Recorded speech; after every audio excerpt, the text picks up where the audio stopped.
Grand Rising, Grand Rising, Grand Rising. Sorry, this internet is slower than my last one. I thought I was supposed to get a better one because I talked to them 2 days ago and they sent me out the new modem and router. For some reason, this is slower.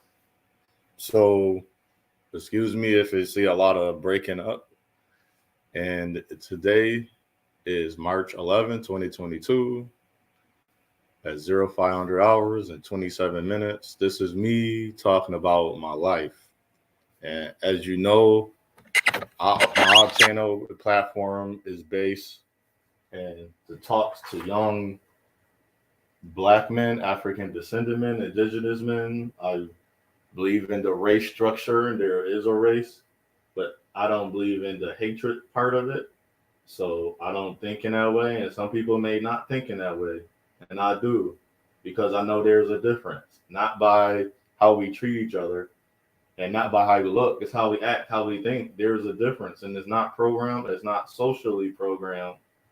But I'm also at the same time is not going to deny who I am just to fit into some social or systematic standard of what we call a Black man and if that's the name we choose for now. That's the name we choose for now in this era. And the reason I'm coming on, first, I want to give a shout out to all the people that made it to 2022. The new life that's presented before us. We're going to honor them with all our love and care. I work on the firmament and the element of love, the life, the understanding, my knowledge of love, not of any other thing.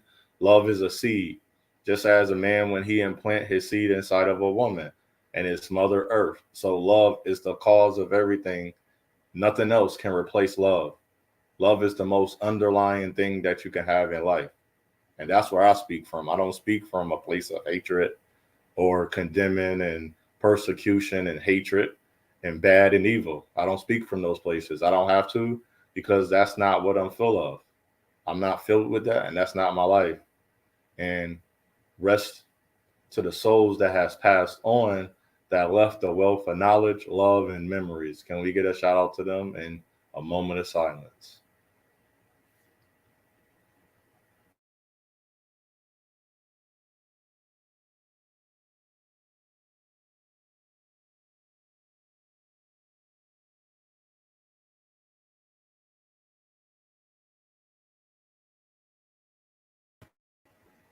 Thank you for that moment of silence. And I want to get into it.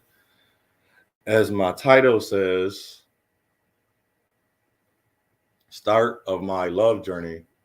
And the reason I put that, the start of my love journey. Everybody has a love journey. I start mine at 18. I don't start it before that because I didn't date when I was younger. I didn't go to my prom because I wasn't going to go to my prom because I wasn't invited to go to a prom. I wasn't going to be one of those guys that just go to a prom by himself. And that was weird to me. So anybody else can be different. And I didn't have a girlfriend in high school. And as I always said, I learned at a young age the understanding of the certain type of men. Now at 39, about to be 40, I didn't understand when I was starting to get into when I was in my 20s. I said, they're choosing that type of man. Then I got and it has nothing to do. We keep talking about money, his whatever, his mouthpiece and different things. No, it didn't. It's in our community, because the girl kept saying, I'm going to show that video, like the second part of this young lady kept saying, this woman kept saying she make good amount of money, and she kept reiterating things. Her and another lady, the other lady was divorced. So she kept reiterating, it was three women, and they all were Black women. The Black woman reminded me of Love Dorsey. Have you ever heard of Love Dorsey? Check her out. She reminded me of her. The other two remind me of the modern day women, when the money, and then they thinking they're better than the Black men. They are 20 something. So now their mother was the women I was dating, or they're the women a little bit before me. Those are the women that were ignoring me from young age. Think about that. those were the same women that ignored me. So they mothers were single mothers. The one girl was raised in a 2-parent household. So I'll show you the video that she's the pink. So she was raised in a 2-parent household, but she was thinking, I have all these things. So she didn't get raised on being a wife, or I'm going to be a wife, or I want to be a wife. Now she wants to be a wife, but she's thinking her and the other lady are better than the man. They're better than black men. So as I grew up, they were choosing black men of a certain type. If you was in these black women got to understand, the black men that you seek are not your type. We are not their type. Because the one kept saying they kept dropping the ball. And I don't want to dig deeper to the one that kept saying, how did he drop the ball? That he didn't make a certain amount of money? Or she kept saying how bills got it. So you was messing with guys that couldn't pay bills. But what was the situation before you met him? Was he living by himself? Did he have a longevity of having of paying rent or paying for his mortgage, his car note, different things that you desire in your life? Did he had that history? So did he drop the ball, or did she overlook what she was looking for? Or was he a man that what she was looking for, she was trying to be too high? Was she trying to live in, because she said, I'm from New York, and the price of living is high, but it's not super high.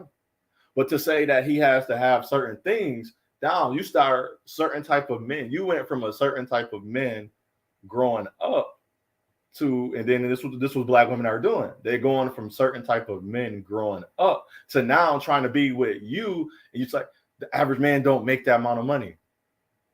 But they kept saying, how come the average man don't have a certain amount of money? Why is it that he why he don't look upon a black woman's degree? But across the board, we're learning degrees. It's not going to be helpful to these black women are saying, are you willing to participate in paying the bills? Now, if that's going to mean something, but if she's not, so to him, again, we got to remember that degree don't mean nothing to him. If that's not going to help benefit and work towards the family structure of their home. And then now, when that happens, now men and women are created equal. But is that household, do she think she equal? So now, if she's going to talk to him as he's leading, even though he's getting to a point where he can afford the lifestyle he's already doing it for himself. To get to the point, can he afford the lifestyle with her? Now they're working towards, so when they have children, are they allowing that? No, I mean, don't not allow him to lead, because we know if she allow him to lead, that's not natural. Why I say that's not natural? Because you don't allow nobody to do nothing. It automatically happens. Ask children. If I walk in a room with a bunch of children, they're misbehaving, and it's 3 women trying to calm them down, and I walk in the room and the whole class calm down, how are we equal? That shows me right there naturally there is something about Otho Williams Jr. that just calmed them children down for them 2 lady and another lady. I seen it, and it happened to me. The kids like they was just being bad, or they weren't listening to us. Now when I walked in the room, the kids stopped. And I was picking up my cut, because it was natural. I didn't raise my voice. I didn't even say no. I just say, "Hi, how you doing, ladies?" They heard the man. They heard you can say the power of God. So when they say God is a woman, but when you hear a voice, that's not a woman's voice. A woman's voice do not create discipline. A woman nature is not discipline. It's nurturing. So if the nature of a man is stability just don't. So if I'm building a house, I have to excavate or put up beams. It's structured. If you look at your house, look at where your window at. Look at each corner of the wall, right? Look at the entranceway. Like if you got a door opening, but it's not a door, there's an opening to walk into the kitchen.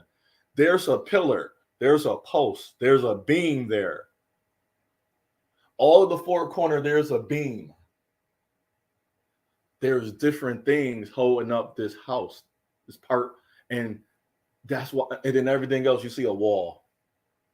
So that's some insulation, the covering, insulation. There's other things inside of there. So when it's cold outside, when it was raining outside. So when you got the roof.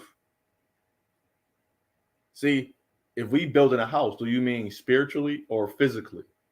Because spiritually, I can't build something with someone that's already desiring, and their mind is only, those women was trying to be equal with a man because of her paycheck, because of her degree, not because her nurturing and her nesting skills, the natural way of a woman. So my aunt kept telling me, you gonna end up, she kept saying, basically, I wasn't gonna be with a black woman. I was like, that's not true, aunt. But she kept saying something, which was beautiful. I'm gonna wait to interview my aunt on here. Watch, it's gonna be beautiful. And black men, I would say I wasn't gonna wait to 50. Now those women in their 20, I'm 39. So if their mothers thinking, if their aunts, that's my age, thinking that way, I was gonna wait to 50 till I finally make 200,000 a year. But I have no problem doing. I made $24,000 in the year of COVID. I have jobs coming up now because they are lifting the mask mandate and everything. Because we keep saying it, like the world was never normal. Even when we was in it, there was rules, there was inflation, there was an economy structure that wasn't doing too well. So I don't know what people are talking about, but that's another story. And she kept saying, "You're not going to be with a black woman." She a white girl, but then after it changed, say, "You're not gonna be with a black woman," because she knew something from when I didn't talk about. I was quiet. My aunt know I love dark skinned women. I love my black women, whatever indigenous, native, and black women of America. But walking around, seeing that I wasn't fighting, I wasn't hollering at women. I wasn't manipulating their mind to be with them. The type of black man that we talk about, and the women love to say, "Well, we're not looked at." That's not true. Talk about they like that, like the one lady you're gonna see talk about they didn't want me. That's not true. That is untrue. That is not true at all. It's not that they didn't want you. You didn't want a certain type of man. They don't want. So the one thing that I'm figuring out, and the one thing I would say to the young brothers, I'm 40, I'm about to be 40 in November. I finally met a woman that thinks some hands, like says that physically, mentally, that shows it. And she's not a black woman. She's Brazilian, Italian, Lebanese, and Ghanaian. She's African, born in Africa. Her father is Italian and Lebanese. Her mother is Ghanaian. And he's Brazilian because that's in his system, but that's down the line. But that's still part of who he is. So if I have a child, my child will have to know every last one. They are not black. They're not just African. They're Italian, Brazilian, and Lebanese. A person that asked me, how would you raise your child? Like, could you be like, I was like, I said black power. I'm still black power because I'm a black man. My child will be everything. That's part of his or her the ethnicity and nationality. They have to be everything. But if they want to celebrate on their holiday, like them days, like Italians celebrate on a certain day, or Lebanese people, or Brazil, that's up to them. That's their choice.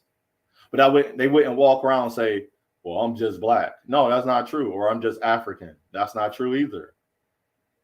And I didn't want to wait. If I waited, I would be 50 waiting on a black woman. And I'm sorry, if you listen, a lot of black women don't say it. Even the ones I love watching and listen to, they think that like it's not a diss that to say it, that they're thinking this. They think they're better, or it's something so great or about them that they can't work with a black man. I can call 20 black men on the phone that's married right now. And I'm gonna start doing interviews with, because I want the young brothers to know that you don't gotta hate black women just because they don't want to be with you. You don't have to bash, belittle, degrade, or attack black women because they want to be with you. They don't want to be with you. I had to accept that I wasn't going to marry a black woman.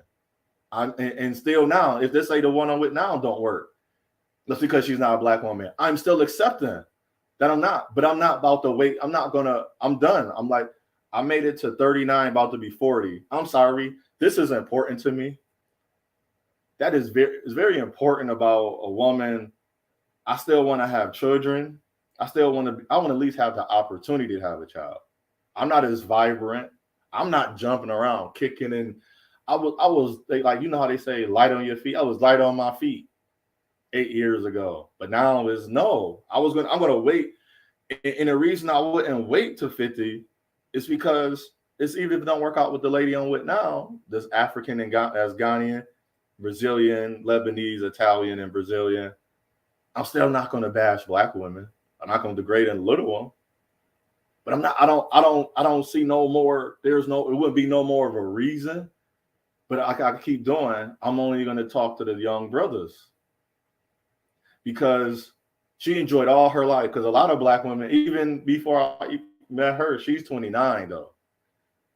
They had children. Their children about to be adults. They don't want, like, I still haven't had like a great sex life. I never lived with a woman yet. I still haven't went grocery shopping with a woman to put into the house. I buy a house and haven't lived in the house with a woman. I haven't done a lot of things that a lot of black women are already tired of. I'm not tired of that. It's going to be brand new. So with my vibrance and joy of that, I want to meet a woman that still wants the vibrance and the joy of that. That say, Otho Williams Jr., I want to have your child. Or at least can we, even if she can't have a child, because I'm not saying that's the thing, that's a deal breaker. Can we attempt? Is the attempt available? But if her two times or she already had, like, that's not no diss to her, but she chose her life, just like I chose mine. I chose not to get a woman pregnant. I chose not to do all these things and go deep with those other women if they're not where I want to be as a man. And if they're thinking and it seems like if you listen to a lot of black women, even the good ones, they think they're better than black men because of a degree or they got houses and cars. Now the gas prices are going up. I know where to get free gas, but I don't tell people, but whatever. And I don't have a car. I can fix a car. I can change the tire. I can do the oil. I can do all that to a car. Never had a car one day in my life. A woman was bragging about paying, I don't know, she said $12,000 or $1,200 to do her driveway. She had plumbing in the house that needed to be fixed. She paid all this money, but she said she won't be with a man that know how to fix things. See what I'm saying? Or a 9-to-5, or a man that blue collar. Well, a plumber and a guy that do painting, that can do driveways, that can do concrete layer, that can do mortaring. I have those skills. That would to do that driveway, they say it was $12,000. I hope it wasn't $12,000. It was big enough to be $12,000.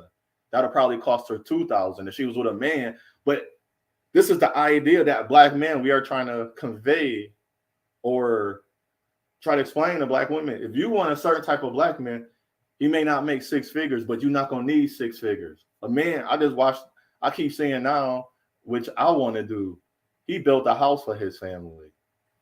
A lot of black men built houses for their family, but a lot of black women acknowledge that those black wives, they are not, and they are wife. That's his wife now too. One of them wasn't married. Now they're married. She acknowledged what he was doing. She didn't want to be equal. She didn't want to be, she didn't want to do the things he wanted to do because that was a job that a man can do. I'm sorry. You ever touch a woman barely by accident and she bruised? You ever touch a man barely by accident, he don't bruise? And like things like, and if I bring up things that's like really common sense to a man and woman, the actual differences, just something that's that way, women's like, well, we still can take it. So you rather take abuse instead of being with a man that can stand in front of the way and block all of that, and he can come out unscathed just about. But he's used to taking that. Not saying he's being abused, but he's taking all the things that's coming at you. Think about that. I want black women to really, when black women see this, I want them to really think about this. A man, talk about protection, can stand in the way of fierce bullets and fiery darts and come out unscathed because I boxed. I'm practicing taking a punch. I'm practicing. I was in the Marine Corps. I was practicing fighting. How many women you know actually out there? Not just have a gun. Because I've seen women with guns and they would not pull a trigger. So having a gun don't mean nothing if you're not really, because you're not a man. Your mind is not trained to protect. Her mind is only based off an action she's going to do, based on her emotion. So she's in danger. Now danger creates fear. That's an emotion. She's going to pull. I'm not going to pull the trigger because I'm not scared. See, that's the difference between a man and mine. I'm not scared when I'm in a fight. I'm thinking, where my angle's at? Where can I, when I box him, where can I punch him? What area should I keep targeting to make him drop his guard? I don't care what man, and because if you ask a man what a man's supposed to do, or what do women want, we can pretty much answer it all. You ask a woman what a man want, the man she's with, what is his favorite thing? She couldn't tell him. He can tell you because it's going to be more of a show. Because the man, he gets the woman, he takes the woman out. But if black men up here gotta wait till they get a certain dollar amount, and these women I was speaking, I'm going to do, it's going to be a part 2 to this. Men kept saying they want to be fit. No, that's not all the men you're seeking then for the relationship. They're not saying that. So if she leave, and the guys then ask questions because they're younger guys. I ask them. So besides these men you're watching online that's saying this, but the men that you are meeting, what are they saying? The men that are approaching you, what are they saying? No answer. They don't understand. That's not what they're talking. That's not what is this. What is it? And I would ask them too. What do you expect for a man to do when he's with you? Everything I talk about with my woman is not based off the last woman. Now, things she acting like, so what happened when she did that? From the last? Oh, I talk like, you sure you want to hear that? And I make it clear. Do you want to hear what's going on? And she'll say yes or no. So if I was to wait, I would be probably 50, 45, 44, even older, waiting on a black woman to receive me. And if because I'm a bad black man, I don't have certain things yet. I still have time in my life. No, I'm not as fast, and no, I'm not as vibrant, but I still can go to work. I still have a mind. And sometimes, or most cases for most people, that's actually better. It slows them down. So now everybody slowed down. Now they want love. After I wanted to build all this, I didn't spend my years trying to build up money because I know money is currency. It's called dividend, divide ends. I wasn't trying to divide myself in my life and then try to make myself whole later. A lot of people don't still understand that part. So I want to come back with the video, go over the video. And I just wanted to share that because a lot of black men, I would say, I don't do that. Go where you celebrate it. If you meet a woman, she truly caring about you, a woman. See, I ain't say no race. I don't believe in, they say divestment or swirling. No. If you genuinely, you want to be a father, that woman says she want to have a baby with me. She want to have the baby, my seed. Brother, what silly man was going to run from that? And you can ask her when we talk. I don't do an interview with her or just have a chat. I wasn't all great to her because I love my chocolate women. She was in chocolate. That was my preference. You can go down the line. And people saying, why won't you go out there? I was like, 'cause I don't want to. Even when I first started talking to her. But I wanted something greater than just sex. I wanted something greater than just to manipulate. I showed every black woman who I never lied one time. My lie was to get a woman away from me. If I seen her today, I told her I cheated on her. I never cheated on her. I ain't never cheated on a woman. But that didn't even push her away. She kept wanting to be, but it was hard. I'm sorry, at the time it was very hard. And I said this a couple of times. My heart was hurting. And I don't mean happy hurt. It was bad hurt. It was sad hurt. It was the hurt that you don't want to feel. You ever woke up with, like I was saying before, a heartache is nothing to play with. And that's what she was making my heart feel. Like, don't matter what I was doing. Don't matter how I did it for her, for us, for me, so I can be better, to be better with her. It didn't matter.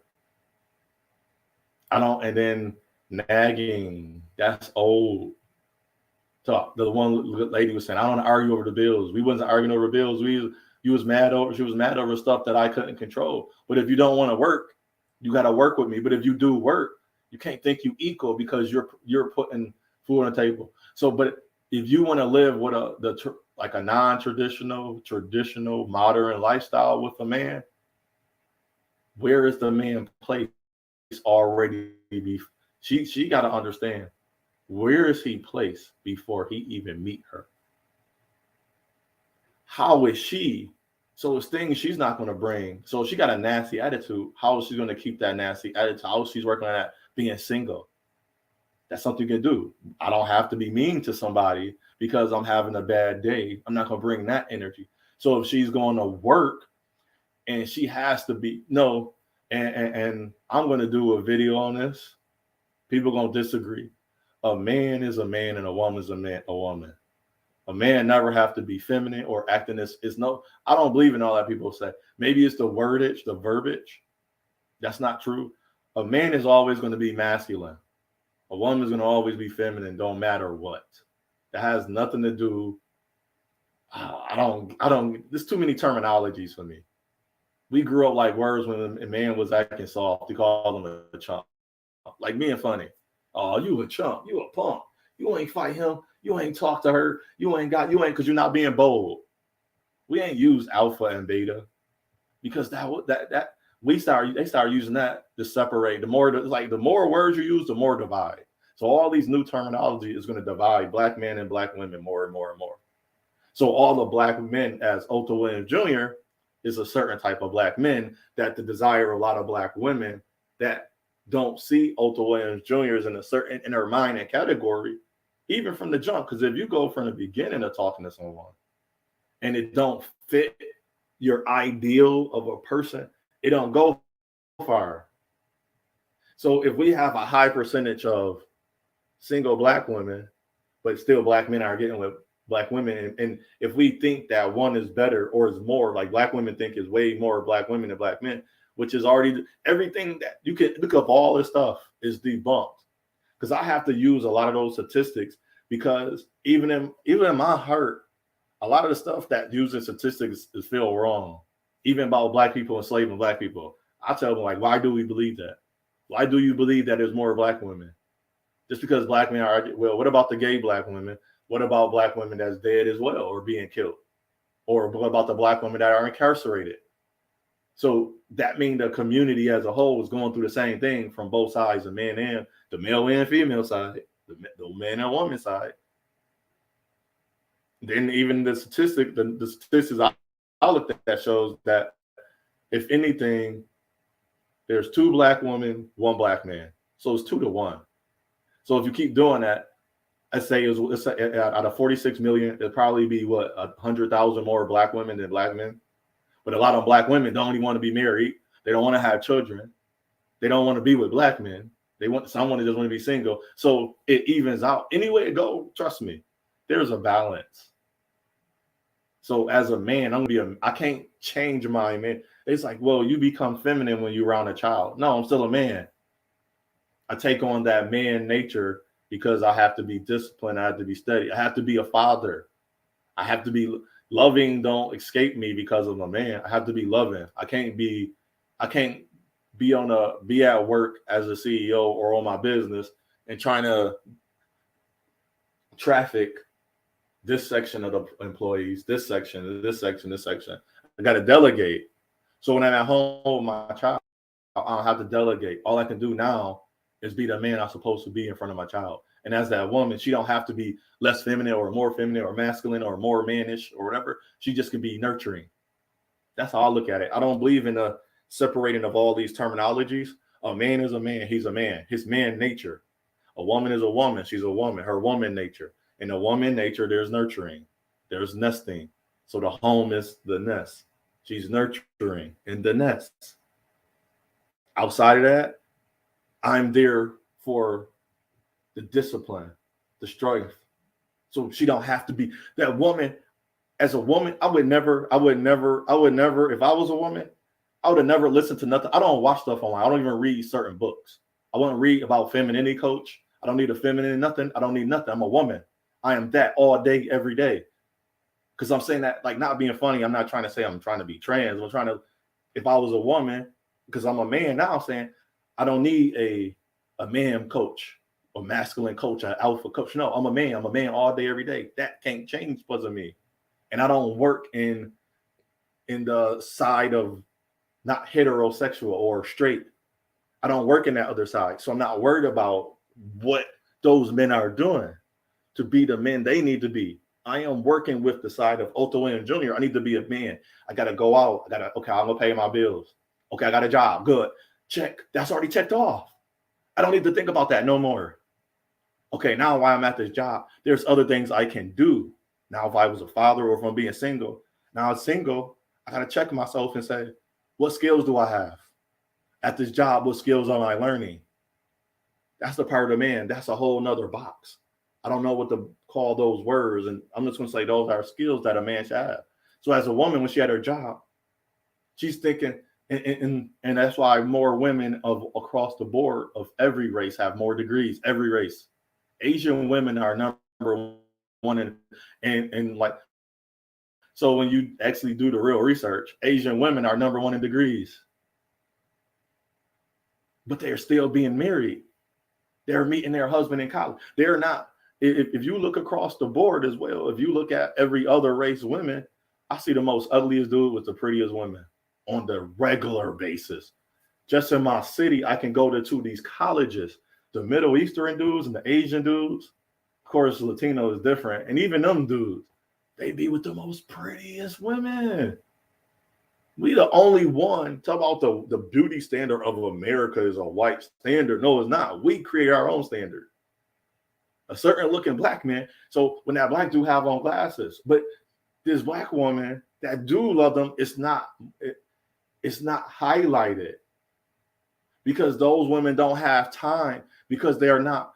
The ones that do want the Otho Williams Jr. are not highlighting because those not the one that's trying to cause division, because their money, which is dividends, they're like divided ends. They're not utilizing that as the woman. That's not the woman part. Money has nothing to do with a woman. Money do, like the one lady said, and do instant. I can have instant gratification. I will have a way better life. But since I want substance, my life is not. I said, but even in that sense, so you telling me through instant gratification, you can have what you want. So in that, so you telling me instant gratification, all those men that say, because if instant gratification, that means you're going to be looking at a higher income bracket of men. So you telling me those men don't want to marry you? Because the other girl asked the other three guys, you're not married? If you think those other women from other race are more womanly, why aren't you not with them? Because they're not looking for them. But they do notice it. Like when I was at the job, the Puerto Rican women was respecting the men. You know, the black women, why are you so friendly? You don't got to talk to everybody. Puerto Rican women was like literally 2 days later, it's like, come here. I was like, huh? We having I don't know. For some reason, Puerto Rican, I trust everybody food, even the white people that was there, even the Middle Eastern. I don't know if they cats was touching the grater or whatever they was making macaroni salad. I don't know. I didn't see no hairs. I didn't see no bugs. I was like, food good to me. My mother get on me for that. It's like, I taught you to eat everybody's food. It's funny. That's something, but that's true. You shouldn't eat everybody's food. You never know. But I was like, well, we at work. We making, it ain't one of them dingy jobs. It's one of them jobs that them careers, profession, if they keep you, you going to stay a long time and you going to make good money. You can make 6 figures, and then it's different pay rates and grades. So they offered me some food. I brought some food the next time. I'm like, oh, dude, I joined them with no problem. They was giving that man hugs and like no kisses. It wasn't even that he was getting hugs. It was the warmth. But then I found out the black girl I'm trying to talk to at the job that wanted to talk to me, allowing the other woman that's not even a black woman say he looked creepy on his Plenty of Fish profile. I look creepy? Hold on. This is my creepy picture I had on my Plenty of Fish profile. It's creepy. This is the same. I want to say it was this one or it was one similar to it. That's my creepy picture. I look creepy. The crazy part about this picture, I was homeless. I was living in a military housing for veterans for homelessness. And I was like, and I was looking at the picture. Look at that was like one of the best smiles I ever had. I was happy. I was happy in the sense of, even at this time, I was learning different. I knew a lot of skills. And then even helping homeless people, a lot of women were homeless. I helped before this and after that were women. They didn't have sex with none of them, no nothing. Then I tell my story to a lady I'm dating. She tell another guy he uses that. You can't hurt somebody for trying to help people. I literally walk men that actually will give his last dime to make him homeless and do things. And I still do. And I still never regret. Like I'm talking to this woman right now. Don't matter how much I give to her, money-wise, and my soul and being. If I don't do that, I'm not being me. And I think that's what's happening to a lot of our women. They're not being that these women that, okay, let's say that one girl on that show made $200,000. She's scared to give that man $100,000. I'm not scared to give a woman $100,000. Because that's the man's job. But out of myself, now if we throw away just the type of person I am and the type of person we should be, why are you scared to give somebody, if you're in a relationship and you're trying to build with them, why are you scared to give them $100,000? That's the question. But this is the part the men going to think about. I'm not scared that I give my all, I become homeless, because that's what created my situation. And then hard finding a job based on my area, very racist city. And I'm sorry, I will bring that up every time. I will spin that in everybody's face. Spin, not spit. Spin it in your face until you show me where it's not prevalent for me. Show me why this didn't happen this way for so many black men in this city. We like, not to give a quick history, real quick, like 2 minutes, not even that. We had plants, the plant shut down. And when they opened up new jobs, they did not present them to black men. That's what kept black men different from the other men in this city. So people have to understand that. So if you don't understand the nature of where things are starting and coming from. So my nature was, so a woman don't want to be with a man that was raised by a single mother. I don't have, you know what I wanted to do? If I'm willing to give you my home for free, to live for free, and give you money for free, I ask nothing of you, but just to be a good person, be good to me. Literally. That is what men is literally asking women. But women are saying, well, if a man come here, you got to this. You got a whole list. A men, we don't have a list. We literally have a criteria or a standard. And it's like one thing. Be good. Can you be good to me? Then the naturalness. Are you just nurturing? Are you willing to are you literally are you literally willing to cooperate, cohabitate, collaborate, partner with a man and let things work as they work? So if he's going to work, he sit down and he pays the bill. What is the problem with that? Oh, and the one of the ladies in another joint, and even talk, I'm talking about offline. We keep saying this is not offline. If it's not offline, these 1,000, these 4, I think it was 40, it was a lot. out of 46 million, I'm going to say, I'll have to look this up again because I get it mixed up. It was 44,000 and 400,000 black men are single in America. But according to those black women, that means 800,000 black women are single in America then, right? So if there's so much a plethora of black women that's single, how come these black women are not even? So in a lot of these, so and about 50% of them have homes. So there's a place called Home Depot. And a lot of black men do read. There's bookstores. So you telling me these men, so see what I'm saying? It don't make sense. They're not approaching you. They're not trying to find the black woman. That's what they're saying. That's what they was telling me. I'm not looking in the right places. So they were, and black women are saying there's more eligible black women than black men. But if these black men, okay, and then I'll go give her that. I'm going to give these women that is more eligible black women. But how come 400,000 black men to the 800,000 black men? Why aren't the half of the black women that's available for the black men is not with the black men? So that's letting you know what the black men are seeking out too.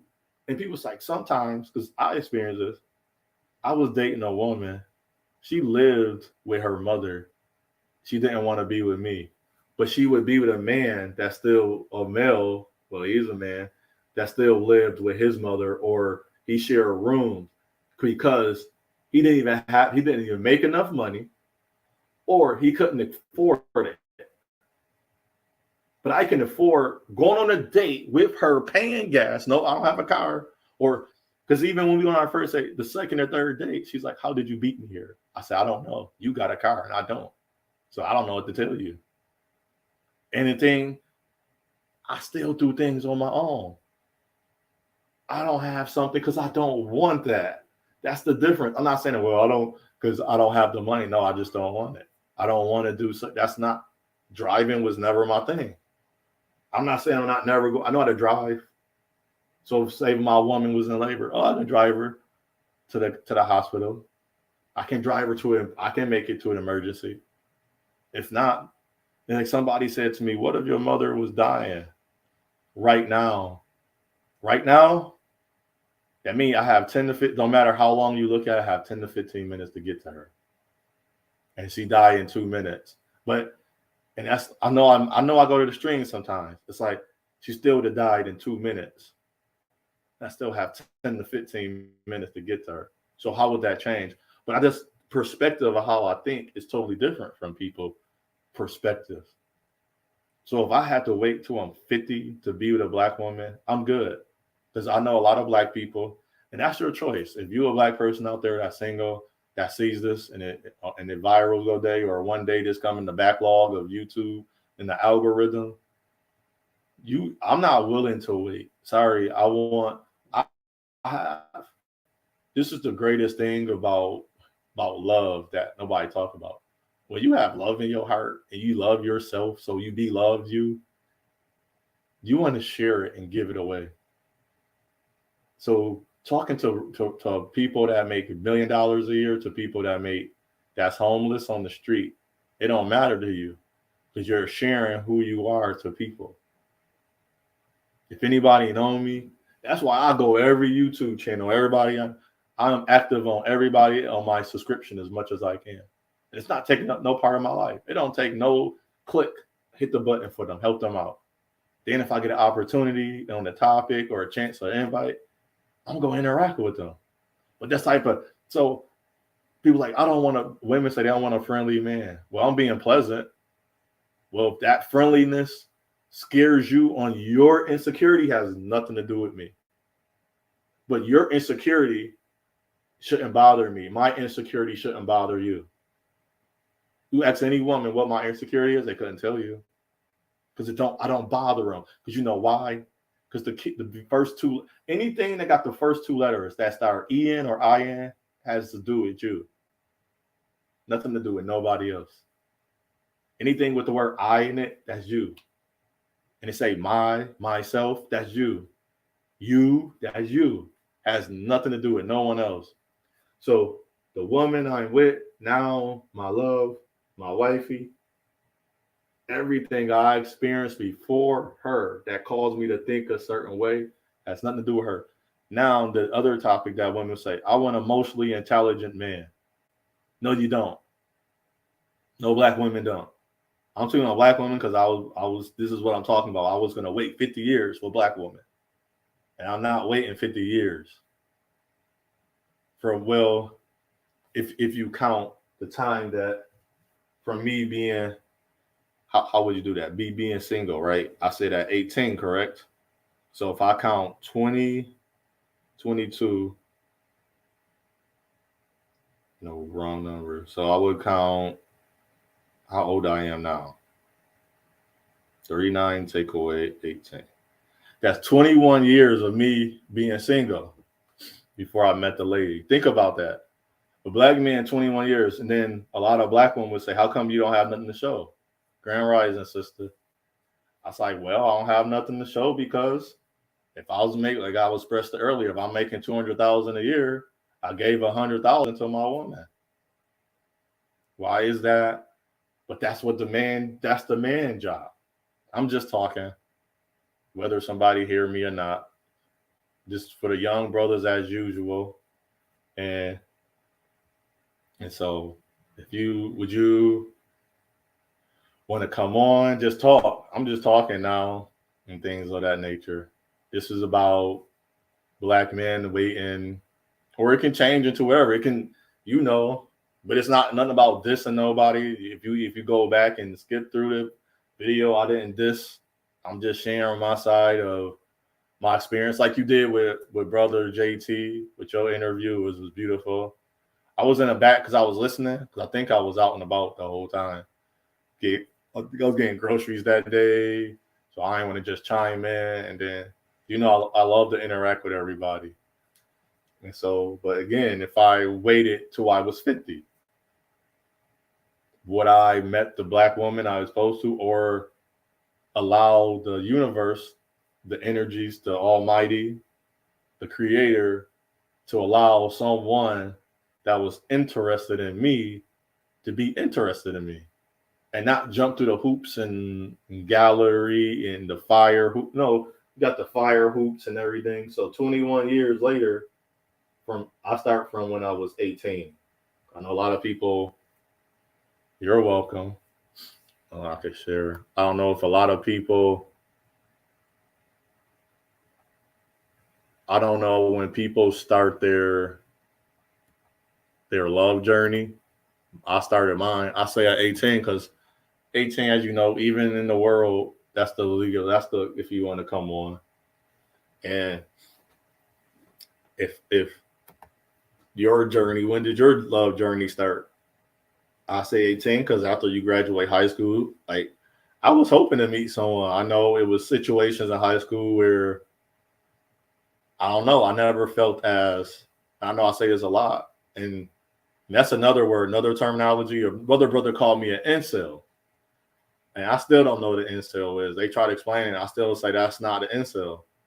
I say I'm thinking about incel, like but it's a word that's created through two different words that wouldn't even mean what they came up with. All the words we create. See, you was engaged. That's beautiful. That's what I would say. Like young men, I think it's better off you build with somebody at a younger age than you wait till you're 30. I feel because you will have more of an energy, you're more vibrant, but that person got to want that. A lot of people do want that at a young age. I see so many, even young men. See, young men expressing the young in another way because it's social media and you don't throw everything. Like men, I think we naturally understand. Like we talk from an open board forum, and then unless it's like in a discussion where we really being asked a question, then I think that's more so we are more now. That's when emotions will come out. But then in those same lines, because when I'm gonna show another video, I'll probably do it later tonight and show the video I was watching. It's like an hour, and I love it, but it was like the people in their 20s. And I would want to show young men in their 20s, you can be married in your 20s and not want to be with other women and not cheat, make good money. Oh, you're 36. Oh, okay. Yeah, see, I didn't think I'm 30, she's 29. The lady I'm with is 29. And she said it. I didn't I said I want to be married, I want to have kids. That's what I expressed to her. I was always I think I started doing it at 28. Not because I started going to church around 28. I think that was important. I started doing it mainly probably at 26, but at 28, it was definitely, I started letting women know I want children. Even when I was 30, 29 or 30, I met this lady. She said, is it that important? And I said, let's wait. She thought I meant wait till we got married to have sex. I was like, no, I want to wait. I said, I've done things in my life to keep, like, I still right now with no children, I can progress. Boom, boom, boom, boom, just as fast. Yeah. I want, even then, I feel like I was mature, but if a woman's like, even now, they're like, you need the one I'm talking to now, my wife, she said, she loved me as I am. She's like, she jokes about being annoyed, but the same thing she's annoyed by. That's why she joking. She laughed at it. I'm corny. I'm this, but she laughed at it on a normal basis. So she just saying it because it's in the thing that like a woman habit of saying, which is funny. I was like, oh, I'm annoying. All right, I'm about to be more annoying. She started cracking up. So it's like stuff as that a lot of men, that women say, I want a man to look at me as he in love with playing Madden or he playing NBA 2K. But there's no space for him to get there with her because she don't give him that. And it sounds funny. We keep saying it. You have women like, no, you don't. Well, what we do, take your attention away from you? No, we can't. We handle you? No, we don't do that. If I come into a room and she cares, like if a woman admires a man, he has to do nothing. So when he come up to her, do he got to do he got to do a dance? He got to shake his head. He got to, in a way, yes. And then all the time, do he want to do that? No, because when she looked at the other guy that she's attracted to, or not even so much attracted to or want, he ain't have to do nothing. And then like our dividing is using the same. When a man engage a woman and a woman engage a man, it's two different things. I don't know why, some reason in society, I can't compare a woman engaging a man for a love or romance to a man engaging a woman for love and romance. Because a man, because in the sense, if you use words and pick words to it, a man's engagement is direct. It's cultivated. A woman's is more enticing / seducing to nurturing. So when a woman approach him, because a woman is not taking a man out on a date on a regular basis, like that's not our culture. If we make that a culture, cool. But I'm sorry, that would never. I don't care how many times you see a woman propose to a man or ask me out on dates. Eventually, at some point, that man nature kicks in regardless. It won't last that long if that man, if he's supposed to be nurturing and she becomes the stability or the discipline and he started nesting. But if it's a structure, I'm going to say culture, because now you're going into structure, because the culture is a man asks a woman out on a date.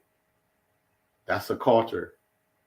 But you can make it a structure if that woman asks that man out on a date. Now that's their structure. Are they going to live through? And that's the hard part. Now, this is part that we talk about communication. The communication of a man and a woman won't be the same as the communication from a woman to a man. So a man to a woman communication be different, because now we about to do something that's even in their nature, who they are, they about to start. Yeah, and it'd be hard. I don't know how to get into it because I've never been in that situation. So the paradigm of the man and woman structure and the culture at the same time is about the trans. I also talk about translation, transforming, transfer, all of those. It's about to do all that. The translation, that means the nature of the man, the transforming, the culture, and the transferring. The man and woman and who they are is about to change unless it's the reasons. So let's say that man, he's 36, you 19, he retires in 14 years. And he got the money, he created a 401k, he got assets and all of that good stuff. And you decide, well, I want to work now, but you don't really have to, but it's cool. That still don't transform the nature of the man and woman. Now, let's say you 24 and she 26, or he 26, she 24. He get hurt, or he decides to be a stay-at-home dad. Now, their structure of their houses, the culture of the man and woman still don't change yet. It depends on what happens after that. When she comes home, is she still doing her woman nature, which is nurturing? At work, women talk about, I gotta be alpha. No, you don't. I'm throwing that out the window. At work, you still gotta be. I can, like, that's why I said earlier in the live, as a man, I have to be a man all day, every day. As a woman, 12, you're gonna be a woman all day. You don't have to walk in your alpha, which is not even a thing for people. That's for animals. And you don't have to walk in your masculine. You don't have to, because you're a woman. You're feminine. So if I'm gonna use that word, masculine and feminine, since we've been using that a lot.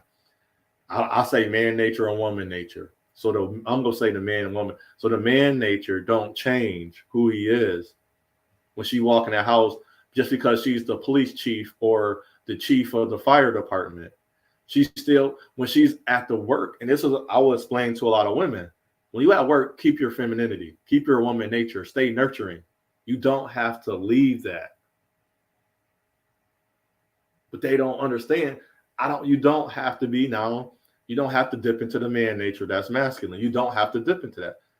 Your feminine or your woman nature keeps you who you are. It keeps everything where it's supposed to be. So if they say, can a woman, would you want a woman in charge? Only if she stay in her woman nature. My man nature is going to get men and women at the workplace to do things a certain way through a man nature. My masculine, she's going to get men and women to do certain things to her nurturing, because I'm structured. Well, I am disciplined.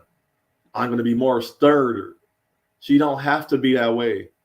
She can be nurturing, which is love. Like Lil Wayne said, don't know how to love. So if that woman don't know how to enter into her nurturing of who she is, sorry, but that's going to show her a lot. So, but when the man say he's toxic because his masculine is spilling over, it's not toxic. That means he's just angry. What caused him to be angry? Let's get to that.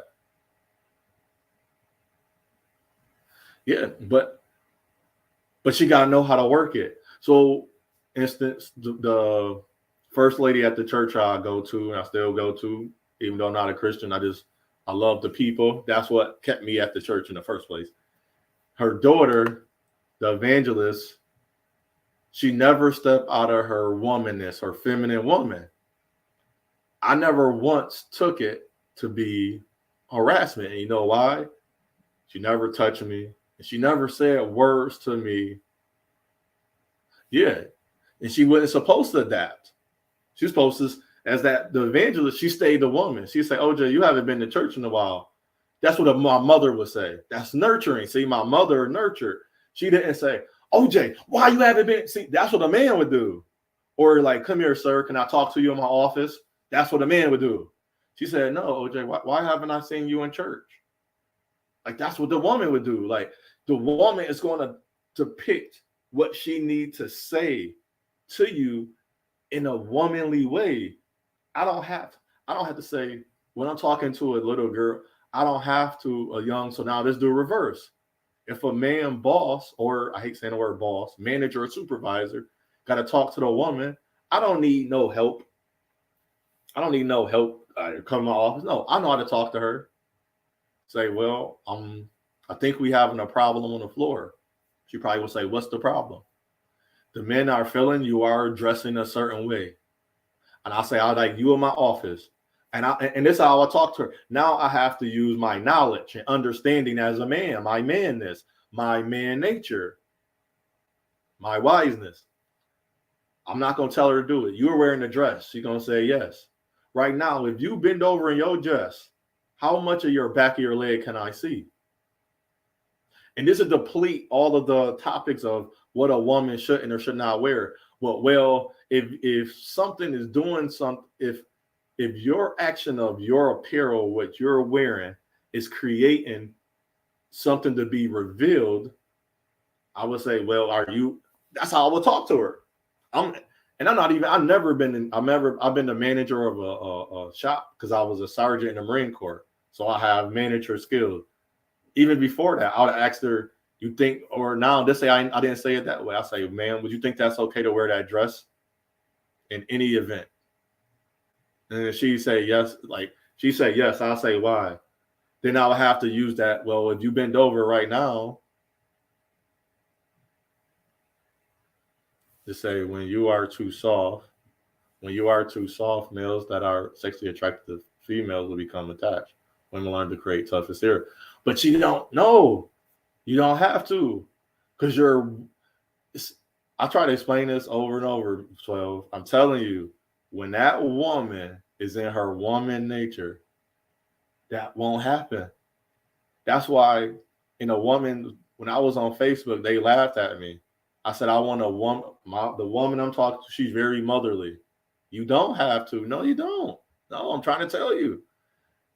You got to try it in that way. So if I practice, okay, I'm practicing basketball. I know the analogy is going to be a little rough real quick. I'm practicing basketball. I'm going to do basketball drills. Throw the ball through the tire. Basketball. In football, there's a drill where you throw the ball through the tire too, because you're working on accuracy. So now, but in football, there's actual drills. I got to lob the football into a spot for the guy to catch it. In basketball, there is that too. Now the drills that are separate from basketball and football is probably the footwork movement drills, how getting hit while catching the ball. I don't got to worry about getting hit by catching a basketball. I'm not saying it's not going to happen. What up, sister? Grand Rising, how are you? I'm great. I am good. So before we start, everybody know my live of what I was talking about. If you come on now or later, it stopped around the 50-minute part. And after that, we're just having a roundabout discussion in this day. I'm here with Sister 12 Veil. My laptop's slow because you know me, I'll be like boom, boom, and put up her page, but it's 12 Veils Jackson as it is, and check her out. And I'll do that when the live over and everything. So how you doing today, sister? I'm doing good. We have difference in opinion regarding the femininity thing. So because we about to learn. You about to learn today. Like they say, you gonna learn today. No, just like because I find that in my professional experience working with a majority of males, it was more difficult if you try to stay frilly and stuff around them, because they just always want to be flirty and playful, don't want to take you serious. So you adapt to being more plain, being just more like rigid in your clothes, like, because you want to be like just taken as a co-worker, not a plaything. You know what I mean? Like, you always have women in environments that are like the secretary or whatever. that would Yes. be able to be cutesy, and they would wear the makeup and the nice clothes. But if you in the field, I was a field worker. I would be Mm-hmm. doing home visits and stuff. Okay. I also had experience where I was like going to do building inspections.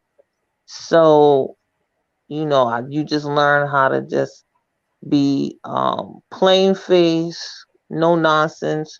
You have like I worked at UPS and I was in an all male unit.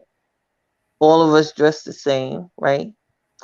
Right. That was in the warehouse because I was working in the warehouse. But the Mm-hmm. girls that was in the field, they had the lashes and you know what I mean? Like it's a different Right. environment. And so like I remember when I first started, and I mean we was in the warehouse and I got like real hot. We just like we lifting boxes like 70 pounds. And I'm telling Mm-hmm. you that was crazy. Like we doing like 5 hours nonstop. So Right. I had to take my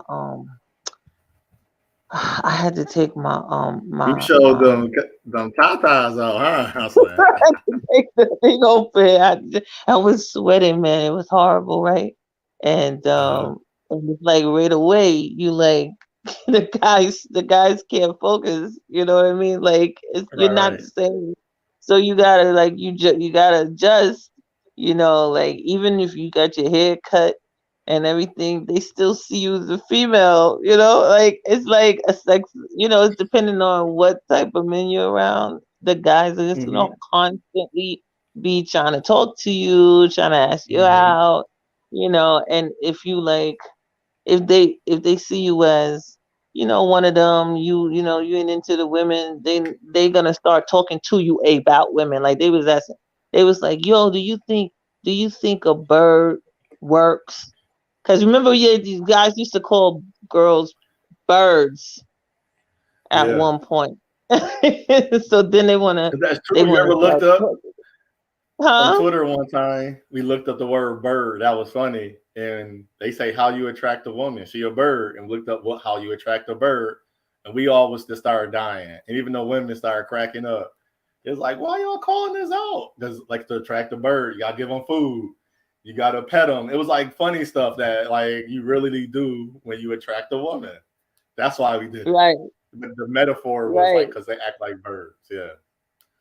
Right. So they would if they get more comfortable with you as like a non-attractive in my experience, then they want to talk to you about women. You know what I mean? Right. And So do you until you feel got some as do you feel as you was in your full woman nature, or was you like half and half? Because I'm talking about full blown woman no, nature. no, I stopped. I wouldn't I cut my hair real Mm-hmm. short. I wouldn't wear makeup, wouldn't wear no perfume.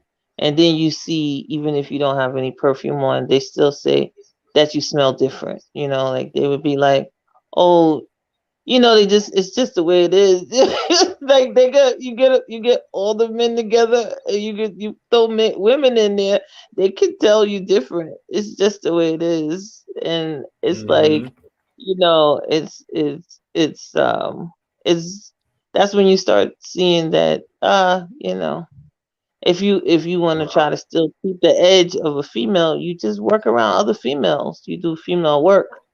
Because Right. sometimes it could be difficult being around a real male dominated work environment. You just gonna But lose do you that feminine edge.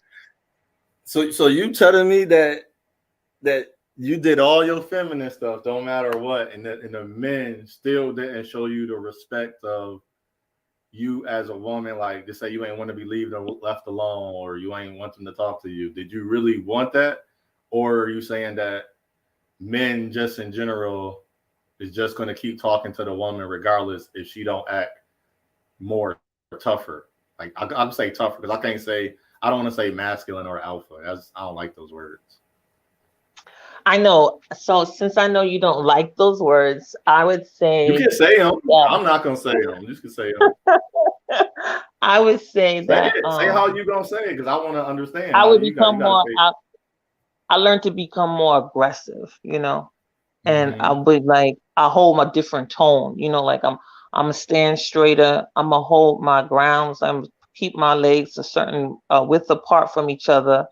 So you know, don't come at me trying to hug me and stuff. Cause you know, Mm-hmm. when you with the feminine woman, they want to greet you with a hug. I don't got no time for none of that. Like I need my distance.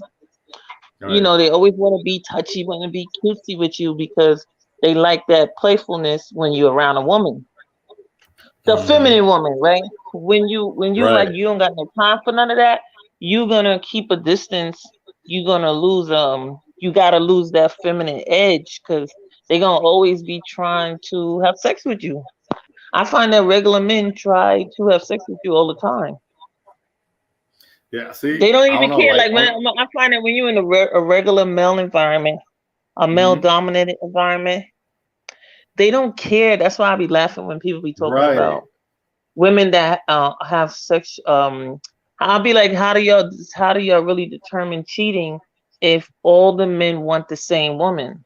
Like they'll know she might have had sex with somebody, and they don't Mm-hmm. care if she has sex with somebody. They want to still have sex with her. So Right. you have all those men want to have sex with that woman if she's what they're attracted to. And then some men, they don't even have to be attracted to the woman. They just want to have sex with her because that's what they like to do. Right. But you said a key. You said a whole word. When you in a male dominant area, the men. So I'm about to work at this place.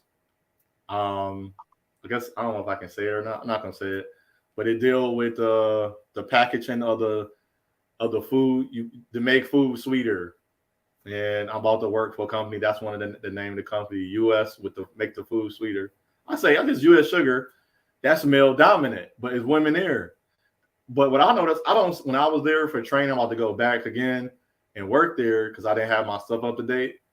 The male dominant was not talking to the females unless the females is like intertwining, like they looking at you, like they looking at you with thirsty eyes. Now you can tell who probably messed with. Yeah, you know they got the eye job, Nate. Like, ooh, look at Yes, his yes. muscle. Ooh, because we in the break room eating. So now we don't have on our coveralls, our goggles, our hats and stuff that's protecting us from. We got our steel toe boots, but of course those stays on. But you take off that shirt. Now you eating your lunch, you're more relaxed. They looking like, oh, and we looking at them like, oh, one girl had a big booty.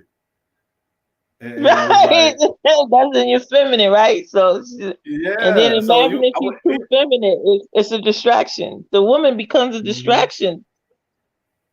Right. So she got to No, but stop. that's She at can't lunch. be feminine. That's at lunch. But now we about to put that stuff right back on and go to the work. But that job, there is no chance for you to even talk. That's what I'm saying. This area, the male dominant, there's no chance. Now versus customer service, and it's 200 cubicles on 2 floors. Now you're going to see more of that. What you're talking about, I don't know. That's what I experience. Even at the other production companies that I worked at or manufacturing type of companies, when the males were working, we sweating. Nobody was. It was that when you got to look cute.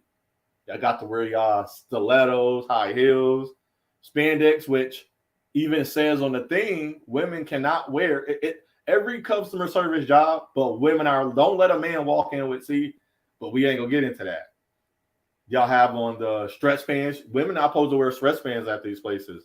I don't know how it is, and you say you in New York, right? You in Yeah, I'm in Brooklyn? New York. You ever do a customer service job? I'm gonna get to David Yes, I question in a have. minute. I've done. Yes, And there's a I've made. lot of men and women, huh? Yes, yes. Did, did they see how they were dressing? And it's like this when you get more of what we're talking about now with the harassment or the men trying to talk to the women. I But then found harassment in with the male dominant because you know with UPS we're all wearing the same outfit. right. The only way that they get to change up, even like if you in the if you're working in the post office, is that the woman might have their hairstyle, right? Because they get to Mm-hmm. have their hairstyle done, and they do the lashes in their nails, you Yeah, know, and see, they'll wear right. that perfume and stuff. But in the warehouse, you're not gonna do that. It's just No, the man is gonna notice you're a female just because you are a female, you know? right. I don't count Amazon and UPS as the same structure as a manufacturing job. Manufacturing job, you Hmm. don't really have time to play around with people because if I'm dealing with the sugar coming down the thing, I got to pack it. I don't have time to stop because if that supervisor come in, they're gonna see all like, why you got so many things piled up. Right. Yeah. When you like with a conveyor belt job and position Yeah. like that, you don't. But like when Mm-hmm. I worked in a factory like that one time, Mm-hmm. and they didn't have a female. They didn't really have a designated female restroom, Oh, okay. and it was really crazy, you know. So it was like it was more like immigrant women that was there because Oh, like see, yours backwards. they Uh-huh. was like they would adjust to they adjust to environments that I don't accept. And I was Right, like, hold right. up, where's the women bathroom? And I was like, yo, we don't got a female bathroom. Like, I was like, Mm-hmm. oh no, it was crazy. I was like, I can't do it. I can't work here. But they had it was like a conveyor belt kind of thing. The factory I worked at made Revlon makeup Okay. displays. So Mm-hmm. there's nobody's talking at work. But after work, then everybody's like, because we got to go out of the factory to go to, you know, transportation is. And then they Mm-hmm. get to talk to you that way. Oh, yo, hey, da da da, you know, because we all got to go out of the factory. So everybody's walking out the same way. Oh, okay. So you're still going to So get they depending on the person, they'll mess with you. Well, once the clock is off, when the clock is over, mm-hmm. y'all got to go out. You still got to funnel together anyway. Mm-hmm. So David was saying like men don't have to be attracted to women that have sex with her, and he That's doesn't right. have They to don't. like her either to have sex with her. He sure don't. That's I don't They know. just see a That's female. So they can harass, they're just gonna harass some guys just harass women just because they're females. That's what I'm trying to say, Otho. Like yeah. you sometimes they just see you as a female and they have determined that they're supposed to bother you, you know. They're like, Mm-hmm. oh, they just look at you like if they like just some women they just it's like I just can't you just can't be bothered working around those kind of men because they just see you as Right. somebody that just mess with, and they do have those environments where the guys that just want to mess. So you definitely don't want to fix up like you said, like oh the women wearing spandex. I don't play those games. I mean, it's like why? That's You know, like I'm about that's what they be business. So wearing. That's what I they be wear my wearing. closed Yep. toe shoes.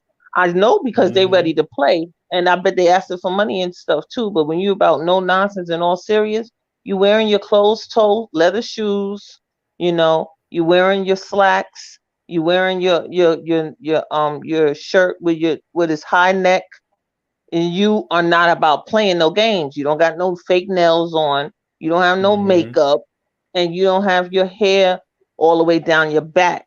You know what I'm saying? And then Right. you still may get sexually harassed because you still a woman. It's just how it is. They still see a Is it female. now? My question. I seen a post on Twitter. A woman said this guy he posted about what happened. Security guard was talking to the lady. I don't know what her position was. He called her beautiful and asked for her Instagram. Next thing you know, he was in HR. Is that sexual harassment? I see. I don't know how. I don't know the. You know, some women might be just extra. I don't know the tone and the aggressiveness of it. You know what I mean? Because if it was repeatedly done, you know what I mean? Because I'll tell you like Right. this. That's all we I had. That's came to all work. we all had to go off of. Everybody Yeah, had that's where you a had to go because thousand you don't comments. know. Mm-hmm. Because I was working in an environment where when I came to work with my a locket of my son on my neck, and Uh-huh. my male coworker, he was like, "Oh, who's that?" And I said, "It's a picture of my son." And he was like, "Oh," like he trying to act like he want to see it better, and he like snatched it off my neck, and I was like, "What the hell?" I was like, what the hell's wrong Mhm. with you? Why did you do that? But it's just because he's being ridiculous. Because Right. like some guys, they get jealous of seeing any picture of your kids. They start doing weird stuff Yeah, because we know because why. Because they we alpha and beta. Because in the animal kingdom, the alpha male kills the baby with the woman and he procreates with her. That's why I say I don't use those. See, but people want to use those words online. because That's why you I don't do use have it. some women that meet men that embrace all your Mhm. kids, right? That's the Yeah. dream. That's like the fairy tale guy, right? So you What's like that? you said you don't mind working with the woman and her children. Yeah, like a child or That's two what you anymore. said. I met a woman, beautiful, 5 children. My friend, I was like, I was gonna talk to her. I didn't know she had 5 children. He was like, yo. Then he went in the store to talk to her. I was like, dude, put me on blast. He's like, no, she want to talk to you. But she's like, she got 5 kids and she hope that ain't no bother. She worked 2 jobs. I said, I was like, I don't know. She was pretty, very pretty, like prettiest woman I ever seen with 5 children. Brown skin, about 5'6", just very womanly. She walked in her femininity, quote unquote, woman nature with no problem with 5 kids. You would have never known that. Like things about her, even when I talked to her, because she worked at the store, so I would see her more and more. Just talking to her, being around her, eating lunch with her, because I ate lunch with her. I don't know if you want to officially call it a date.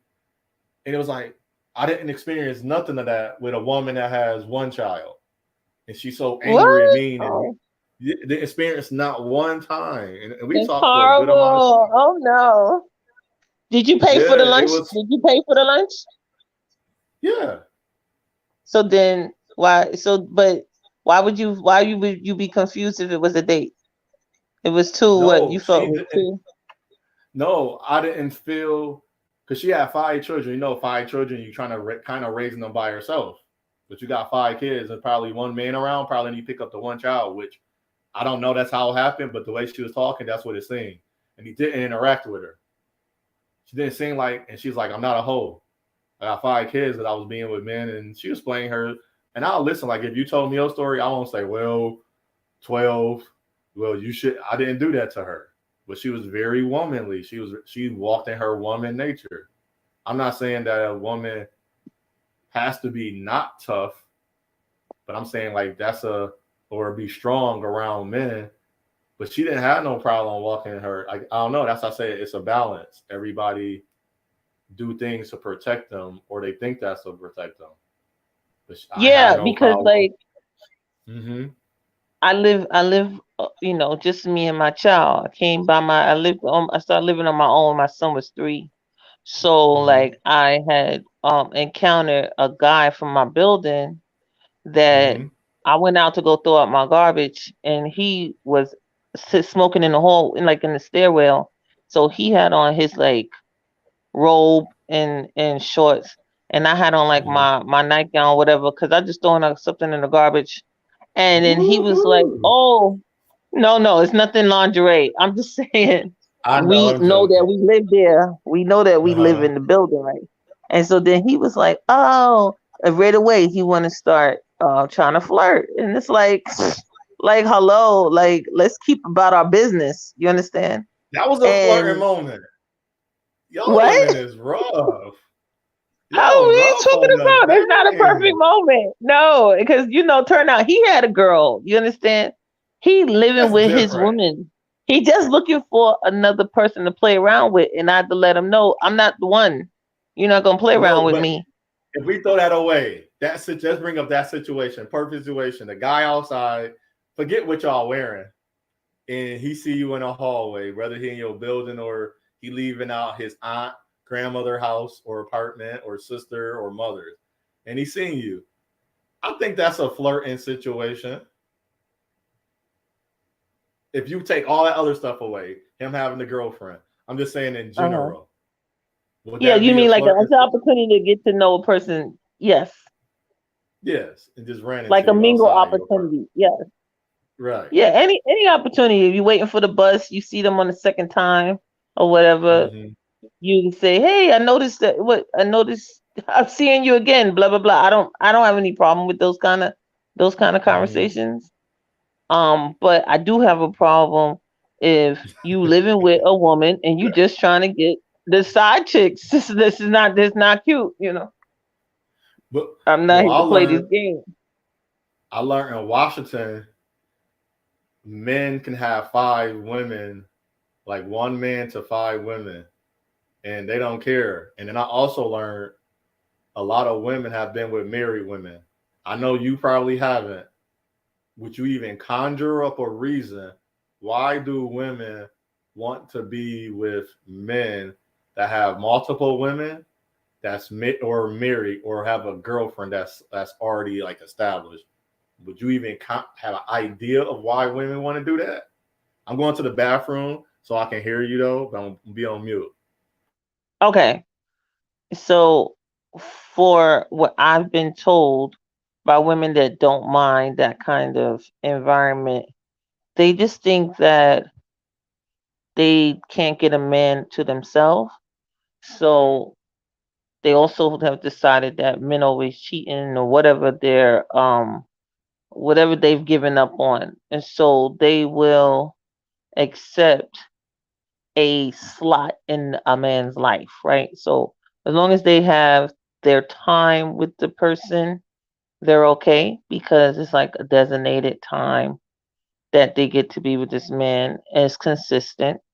So they're like, hey, it's like basically what they feel is a relationship. They don't need to have a monogamous relationship. They don't have to have exclusive time with the person per se, because you have that in some Muslim and Hebrew Israelite situations, you know, because I know I've had That friends that were Muslims, I've had Mhm. friends that were Hebrew Israelites, and they have often are in relationships where they have to share their man Uh-huh. because he's in a religion where they can have more than Yeah, that's one female. polyamorous or polymorous. Like the other one was when women got 2 husbands. I seen that and everything.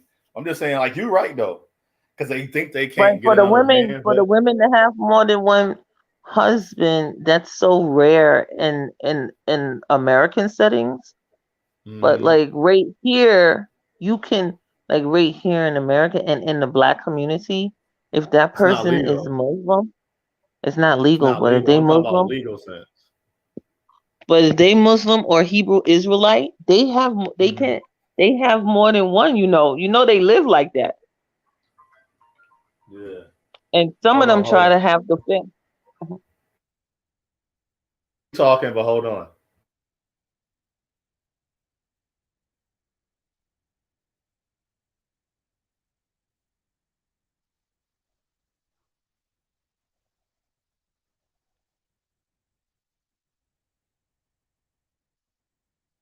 Why didn't you keep talking? I was listening. But yeah. Oh, I thought No, you said hold on. I did. I said keep talking, but hold on. But yeah, yeah. Sorry about that. That was my boo. And so like, but do you think okay, let's go like with that topic. I don't know. I don't want to go in that area because I know like that's true. But I'm talking about more so just having somebody. Why do men and women playing around like that? I don't want to. That's a solution or a resolution or resolve that we have to throw off the table. And like, let's say we talk about black community, even though I'm probably veering more away than the pro-black, but I'm still be black community. So I never call myself pro-black. I say I'm about black people because that's who I love. That's my mother, my father, my sister, my aunt, my uncle, and everything. But I think it's scary that women and men have multiple partners. And then now, okay, I'm single. I keep meeting black women that's been with white men or have sex with white men, or they've been with married men or men that that have a girlfriend or a wife. Like Hmm. that's like it's almost. And I'm 39. They're around my age, so it's like, damn, Right. that's scary. Uh huh. What you say? Well, I have been approached by several married men, you know, and they'll be Mm-hmm. like, well, like in my neighborhood, right? The Mm-hmm. Arabic man that owned the store, right? I had came in there to go purchase some items, and he said to me, you have just that one child? And I said, yes, just my one child. And he was like, I am married, but my wife have enough. He said he could have children with me and take care of me. And I was like, what kind of craziness, like they'll make you these weird offers because they still want to extend their families, but it's like they like to keep it all in the same neighborhood or whatever, and the individual just have to know that that's stupidness. That's like a deal you don't want to have. But that's up to the woman. The woman has to know, like that's a no. That's a no for me. You know what I mean? And you just Right. move on, because these I don't, guys, they don't hold back much. Like some people want to feel like there's been some betrayal. Like a lot of people will come up, tell you straight up what they have, like I'm right. married or I'm this and that, and they want a side person. Mm-hmm. And they want to know if you're open to it. They want to move a certain way, and you'll be like, Right. no. But a lot of women be like, they'll be like, oh, they're curious or something. Right. And then I once under- you once you get a child out of that, there's gonna be a problem, because sometimes the guy is under this impression that something's gonna go down nice, but when the woman actually sees that there's a child, like Wendy Williams and her husband, you gonna have a Right. problem. Right. She's like, as long as you don't have no kid, you can have your side hole. But then once she found out he had a kid, look at the whole empire got affected. Yeah. And you don't want your empire. So that's why I say, like, but with the black community, do you feel as black women are truly not attracted to a certain type of black man? Why do the Otho Williams Jr. Let's say David? We know David's stance. I know you've seen him on my show. He don't want a black woman. Cool, understand that. And we know David, I'm gonna beat you up, man. I'm just playing. I'm gonna beat him up, but and I still respect him for his stance because I watch his videos and he might say I don't want to be the black woman and this and that, but he never went to the point where black women is. Now I don't know the video. Maybe why he got reprimanded. He never said F black women. He never called them names. He just said he don't want to be with them because they treat him mean. I heard him say that. Right. But for the black men that want to be with black women or that care about, right? He laughing. I know you. I'm just not saying, brother. I'm not. I haven't heard it from him. But for black men that want to be with black women, or even brother David, let's say of some reason, why is it that a lot of the black women don't want a certain type of a black man?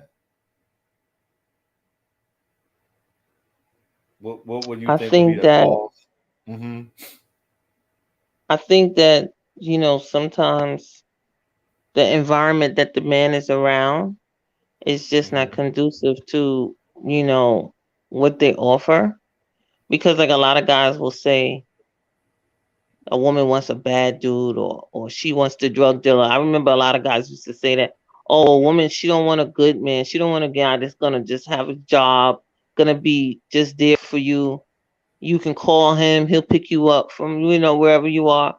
She don't want that. She want a bad boy. It's like whatever the experience they've had, then they just try to adapt to it instead of Mm-hmm. just say, okay, this is toxic behavior and I need to leave it alone, because they get tired of trying to find what environment is conducive to them within the black community.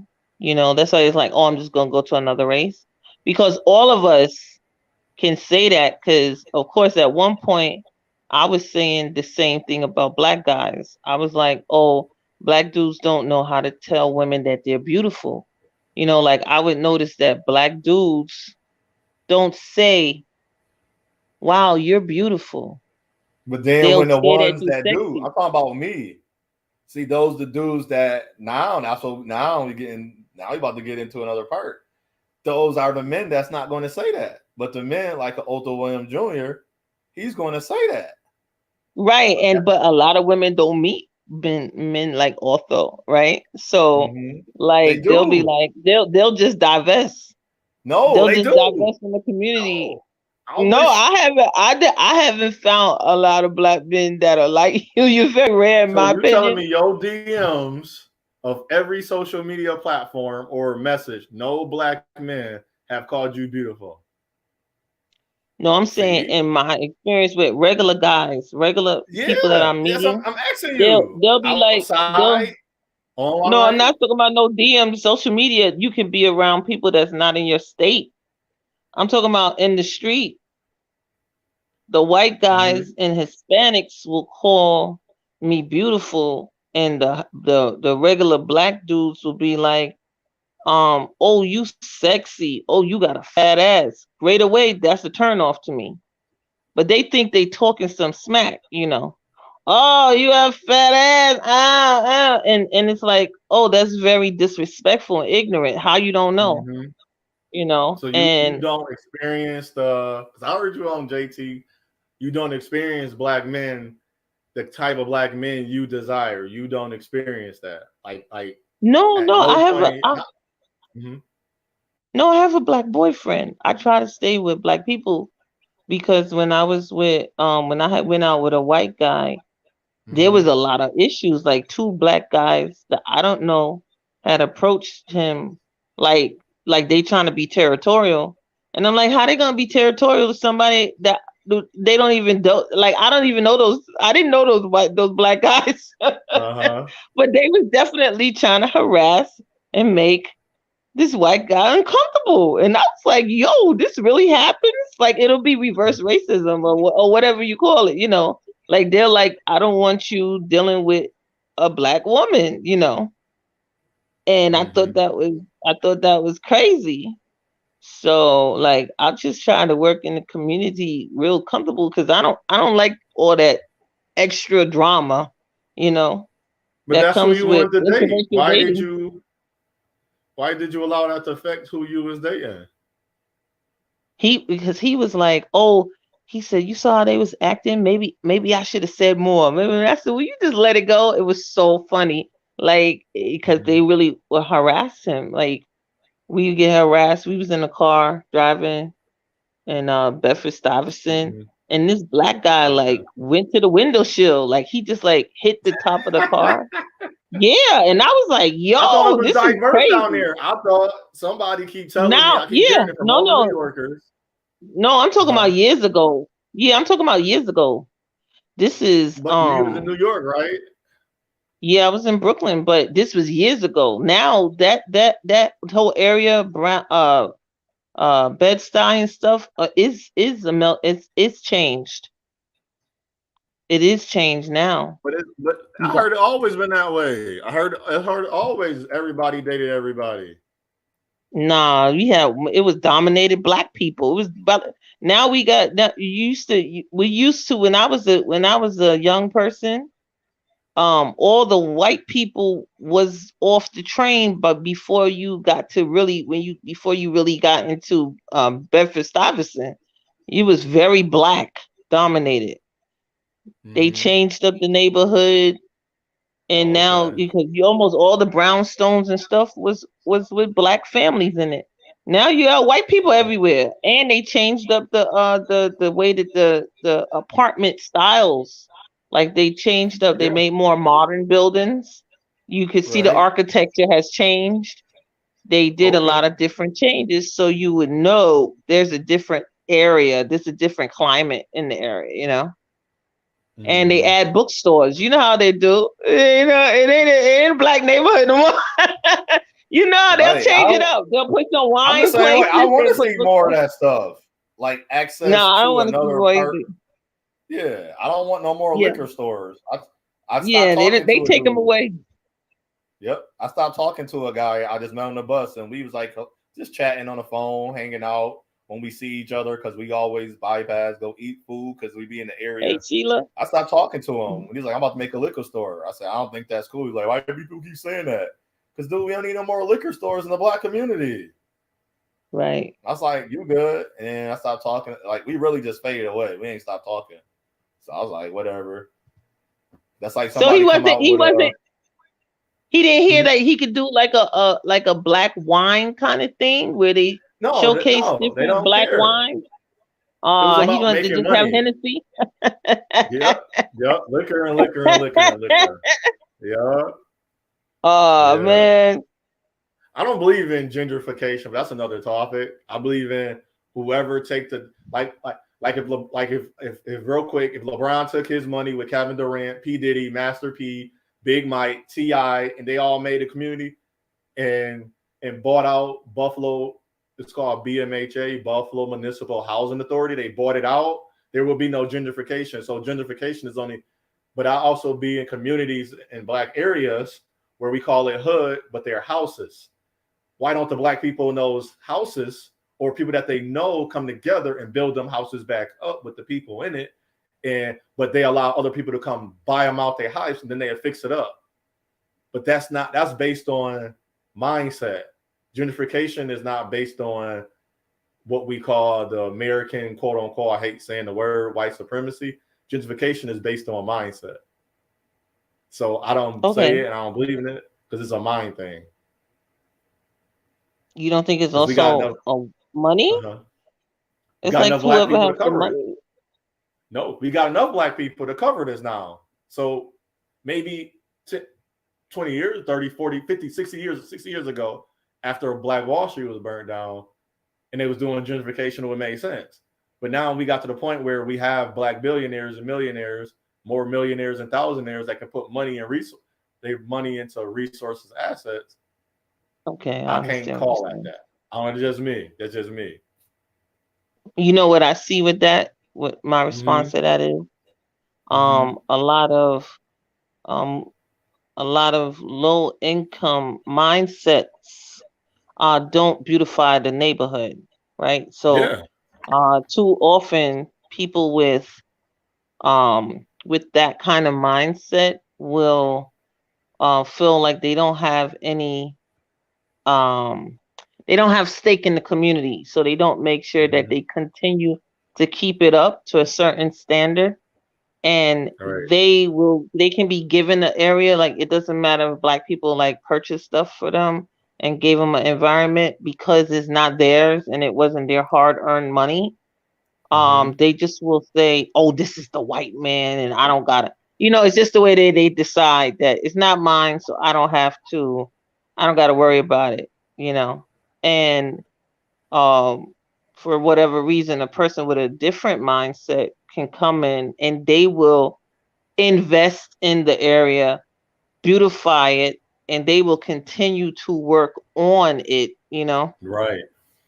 and But then, see, it's a mind thing. It's not so much a money thing. It's a mind thing.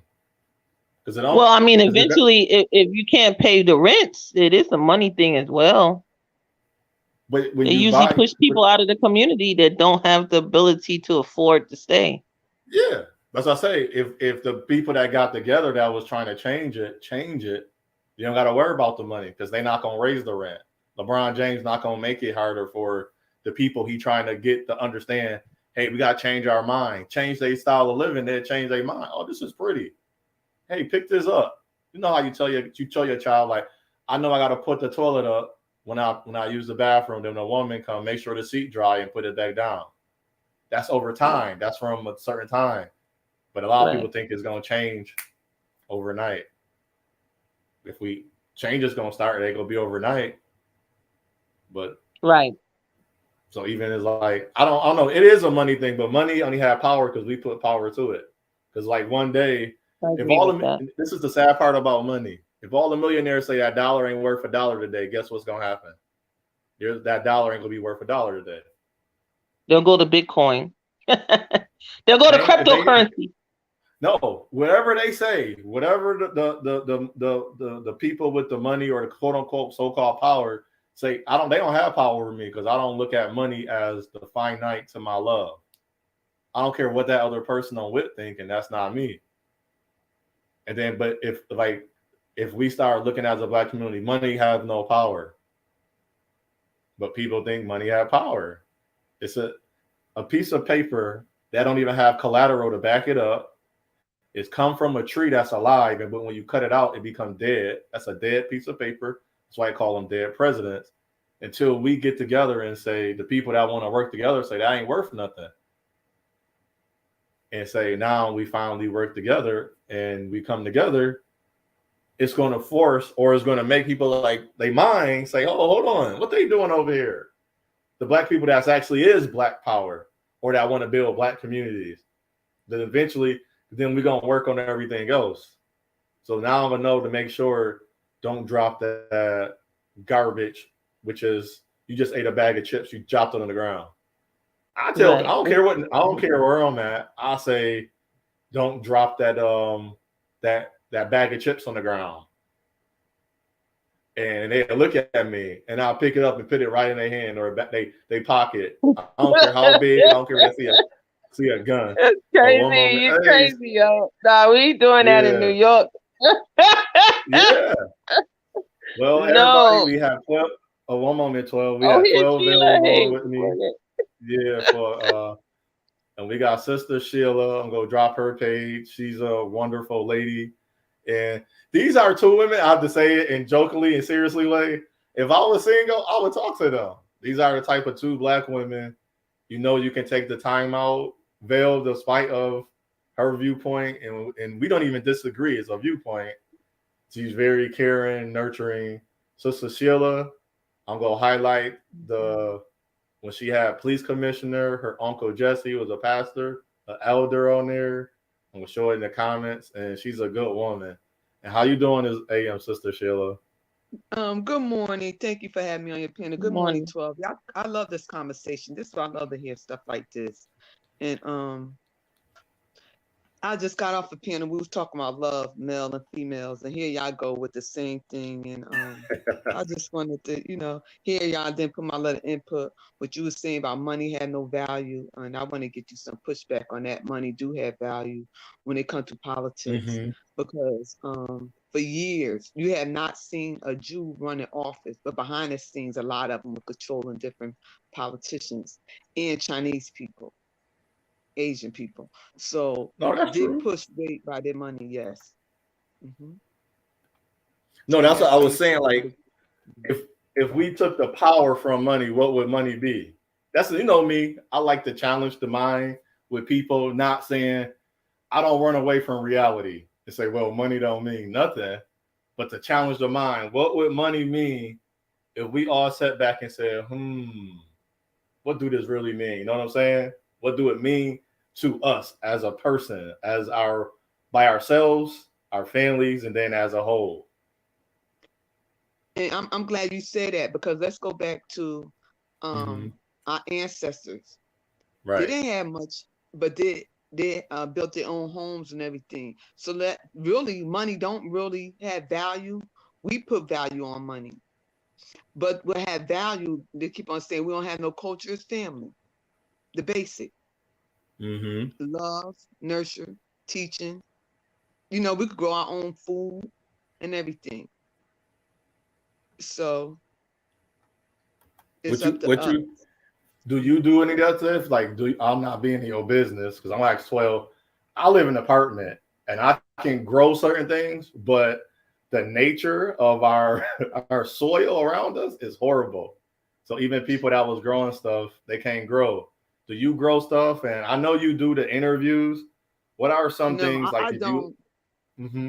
I don't. But I'm relocating. I am. I'm going back to my family land. So I am gonna start growing, and that's what my family do down there. Yeah. Okay. I just want to go back to the basic because I'm simple. So Oh, that's cool. Yeah. What about you, 12? You do anything that? Well, I like to go to the farmers markets, and that's where you have local farmers. You purchase their food, and it's very inexpensive, and you helping them keep a job, and you giving them independence. So if a person is not gonna grow it, it's good to at least support local farmers. And I'm glad you said that. I do. And up here, the stores up here, do y'all have Adam? Y'all know y'all don't have Adam Market. And they support all the local. I'm telling you, that's the best fruit and vegetables we have. And we have organic store stuff up here where people, and we have Goshen. I'm close to Goshen. Goshen is nothing but a country town where horses and cows and everybody grow their own, you know, that those are farmer Horses. land. Yes, yes. Okay, So that's up here, good. upstate Yeah. New York, majority of our markets are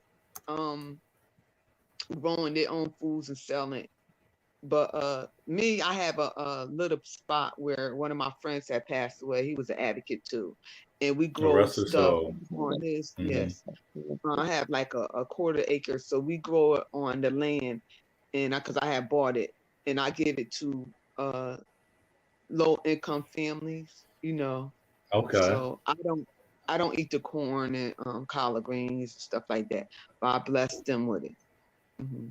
Okay. I'm I glad. don't like that's collard nice. greens Yeah. either. Oh, go ahead, 12. What was that? I said that was nice, you know, what Mm-hmm. Sheila did for the people. That's Right. wonderful. Sheila very Because that helps them helpful. constantly keep money, you know, like they can go Right. sell that and you always will have money. So that's wonderful. Mm-hmm. And you know what? Because my grandmother they had my great grandfather had like 90 acres of land. And they had to grow up, you know, killing chickens and stuff like that. So when she relocated from New York, it was in the Bronx. And then in the late 60s, she came up here, upstate New York, and she had her own home and she taught us how to grow vegetables and stuff like that. Oh, So, wow. but That's I Okay. never was into, I ain't like the dirt and the worms and stuff like that. Mm-mm. So you didn't like the dirts and the worm? Yeah, under my nails and stuff. Mm-mm.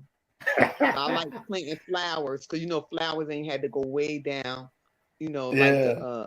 the cabbage and the cucumbers and tomatoes and you know. Mm-hmm. So mhm. Oh, okay. So we was talking about, like, we jumped on that. I appreciate Sister Sheila. Check out her channel. She do beautiful things. That's how she talk on her channel. And that's all she do. She really talk about her family history.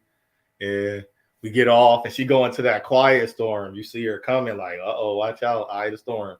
I'm just playing. Oh You God, got the real sector. You got the real 12. sector. I be over somewhere else acting up. So that's why I try to. But we gonna do a workout. I don't We think gon- he's seen that side of me, 12. I don't think he's seen that side of me. I don't think 12 did to that day, right, 12? What'd you say? Over Ant Channel. Yeah, you know I follow Ant because I met him on your channel. Yeah. So I said you ain't yeah, never seen that side of me. they was going in. But it was fun You though. I know, thought it was, I Sheila. think it was fun. No, Sheila forgetting. I was with her when Mr. Black was alive, and you know, you be going in when Mr. Black be talking about gender issues. Oh yes. Yeah, so you just got some new people that don't know you. You know, they don't know that you could always spit the fire. You shut the block down, they don't know. Because all they got to do is start it up talking about her ex-husband and whatever, and then they gonna get something. They gonna find out if they keep crying, but they gotta, you know, they just learn on their own. Because Sheila likes to calm down, forgive, and she moves forward. That's what she do. She'll say, Yeah, "Look, we I'm don't get over it. into the I love you. Let's go forward." That's what she do. yeah. We don't get into the I think personal. that I you would know what? never. Mm-hmm. Oh, I think they love Go to ahead. see me act all crazy. Go ahead, I'm on mute. No, I love when, but yeah, I don't want to get personal with it, but I would love, like, since we on the topic, just to jump it off, like, what do you think about love in the Black community? How can a Black man and Black woman throw their walls down? What are some things that you see that's bad, and what are some good things that you see that we don't talk about enough? Ooh, the bad things is a lot of people jump into a relationship and not even discussing the future and get to know each other before they even have babies, before they even have intimate, because this is mixing two souls together, which that really meant for marriage people. Nobody really talks about that. And that's a soul connection when you intimate with someone. And that's the bad part. And what we could do is, as parents, teach our daughters, father, teacher, men how to be husband. You know, when they go outside not being married, disrespect, the system gonna come after you. Because majority of these kids having kids live in poverty. They can't afford babies. Mm-hmm. And they look at it as a come up, which is that's not good. Because it's a curse in their family. Their mother was on social service. They're on social service. So they feel that's the way to get out their mother's house to have kids and stuff like that. I know I'm going way left field. But the good No, you part, good. You good. yeah, Mm-hmm. the part we can say is just, let's look at reality. Can I afford this child? Do I want my kids to live in poverty? Is he gonna stay with me? I mean, these are the things that we have to teach our kids. Look, this will happen when you have kids. You the mother, that child always gonna be with you, but that father could get up and leave. And this is your responsibility. If that child is still in school, you still got to finish school. Now you got to pay for a daycare. You know, now you got to take care of the child by yourself. Pampers and Similac and all that is not Right. cheap. So and then daycare. At one point, were you was, I know 12. I want to go to 12 too first. And I mean to cut you off. So 12, were you a single mother? How long was you or how long have you been a single mother? Oh, I was always single mother because I never was married. But I mean, in the sense of the guy not being there, like the effect of it, like how long was that? Oh, me and my son's father had stopped dealing with each other in 2013. So from 2013 on,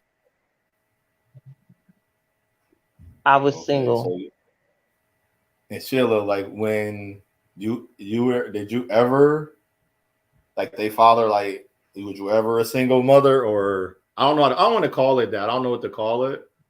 It sounds weird calling you a single mother. No. I was married at a young age. So after my divorce, that's when it hit me. So I got married at a very young age. So and this is for both of you. When you were dating, did more single men were attracted, or y'all wasn't even looking for that, or you found it was it different from before you got married and before 12 when you was with the guy? Did they would you find y'all attractive, or how was the dating life, or how did things go? Well, for me, I never really met a man that wanted to be like, I always met the men that Kevin Samuels talk about who really want me to get rid of my kid to be with them. Like they want just me and not the kid. So I never found that man that wanted to be with me and my son. So that's what made it difficult to have a real relationship, because they would always be you could see they start rearing up with my son. They wanted to be like, they didn't want to embrace the both of us. So because of that, it made things it made me have to break up the relationship, because I wasn't putting them over my son. So I always found it interesting when women would find that man that would embrace them, especially if they had a whole bunch of kids. So I know that it's you can find that, you hear these stories. That's why I like to talk about fairy tales all the time, because it seems like some women, they get that fairy tale life where they get this man that's like, oh, he just, and then you look at it like, wow, you find this guy, you like him, and then he's like, you need to let your kid be with his grandparents. Like, let him be with his grandparents. And I'll be like, why he gotta be with his grandparents for? Like, what's the hell talking about? He's with me. Yeah, 12. I mean, Sheila, 12 talking about we had watched a movie with Little Mama in it, and she had all these kids, and the dude was accepting her, and 12's like, that's a fairy tale. I was messing with it. It is. Yeah. The dudes what? She had all the kids and what? And the dudes what, 12? The dude that loved her. He was in love with her. He wanted her and all her kids. No, that happened up here, upstate New York. See, I know. I hear that it happens. I hear it. I just say that's a fairy tale. To me, it's a fairy tale. Let me tell you something. You got women, and I was like, "Whoa!" When we was in school, that's when a lot of people started having kids, and then they got like 8 and 9 kids. I mean, it was guys, but I'm be honest, it was a lot of Jamaican guys were marrying these women in the 80s with all these kids. So it's not a fairy tale. But then I guess a lot of guys mess with 12. Correct me if I'm wrong. This is just my opinion. I never asked, but I think I'm gonna ask because when I'm dealing with women, it's more like personal. But do you think they do that because they don't want commitment? That's why they mess with the women with a lot of kids because they got different baby fathers. I think it's like really, really disrespectful when you already know she's got kids, and then you give her another one and then bounce.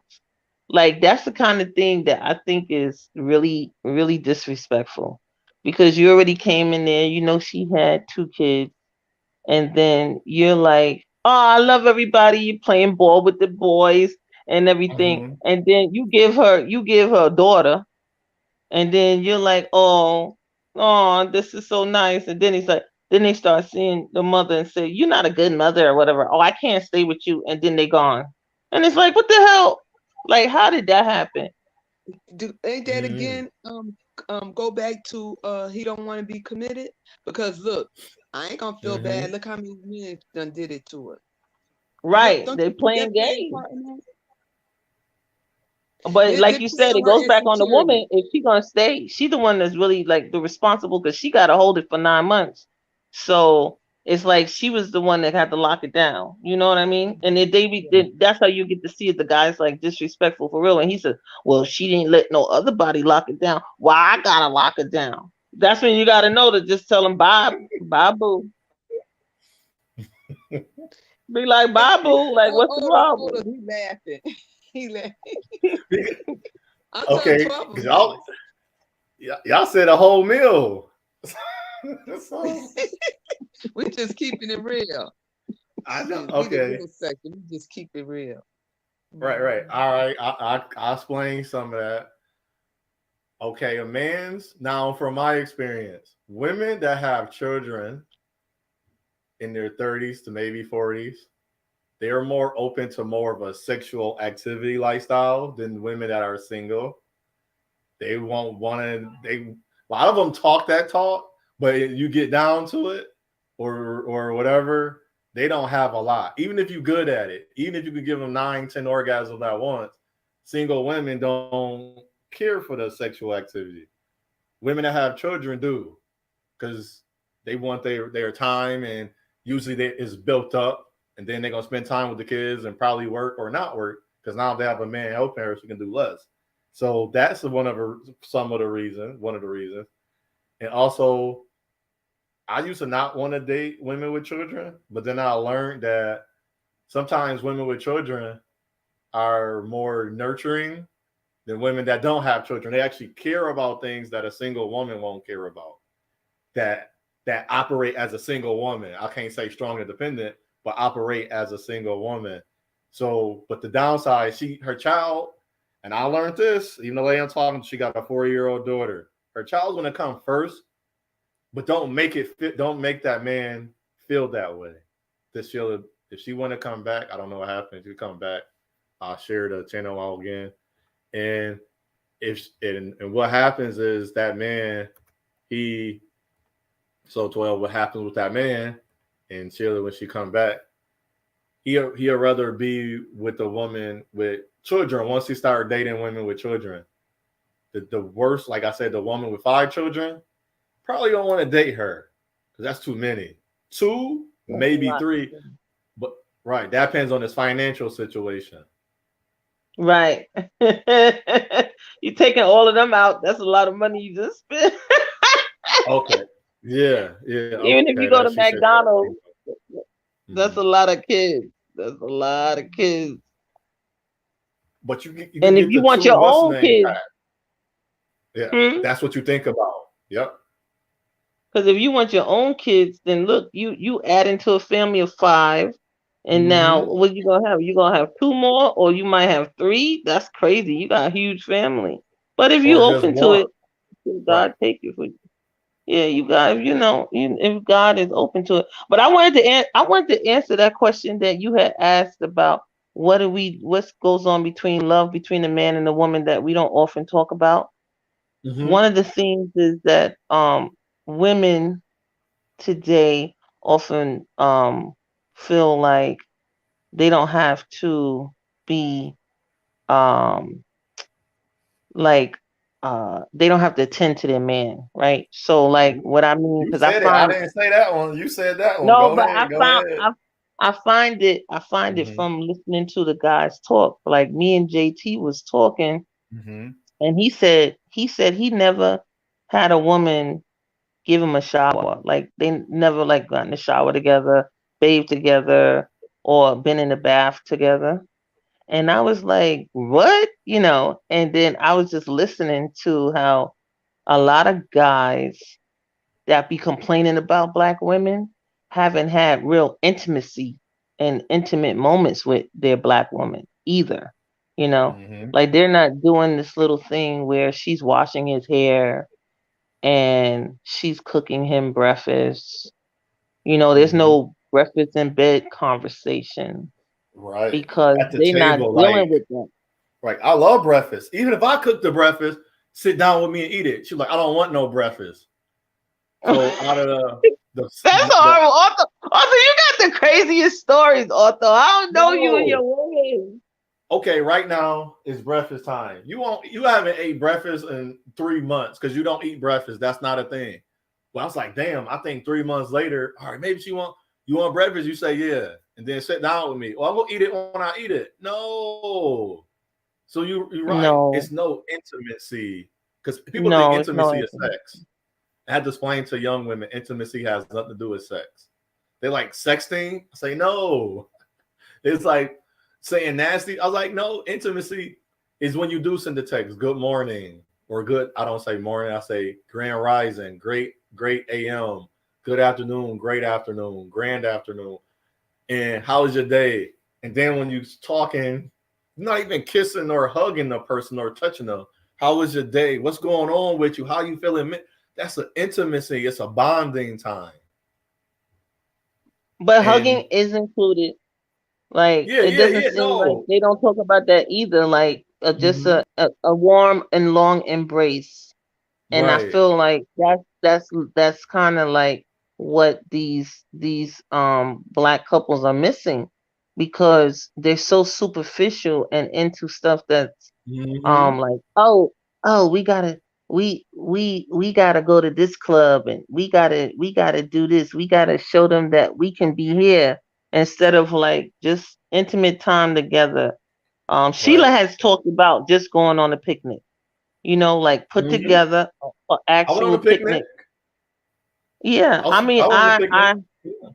I've been with my son's father. We all had went to the beach together, and I was feeding him fruit, Mm-hmm. and we just would be having like fun, real simple, Right. real simple fun.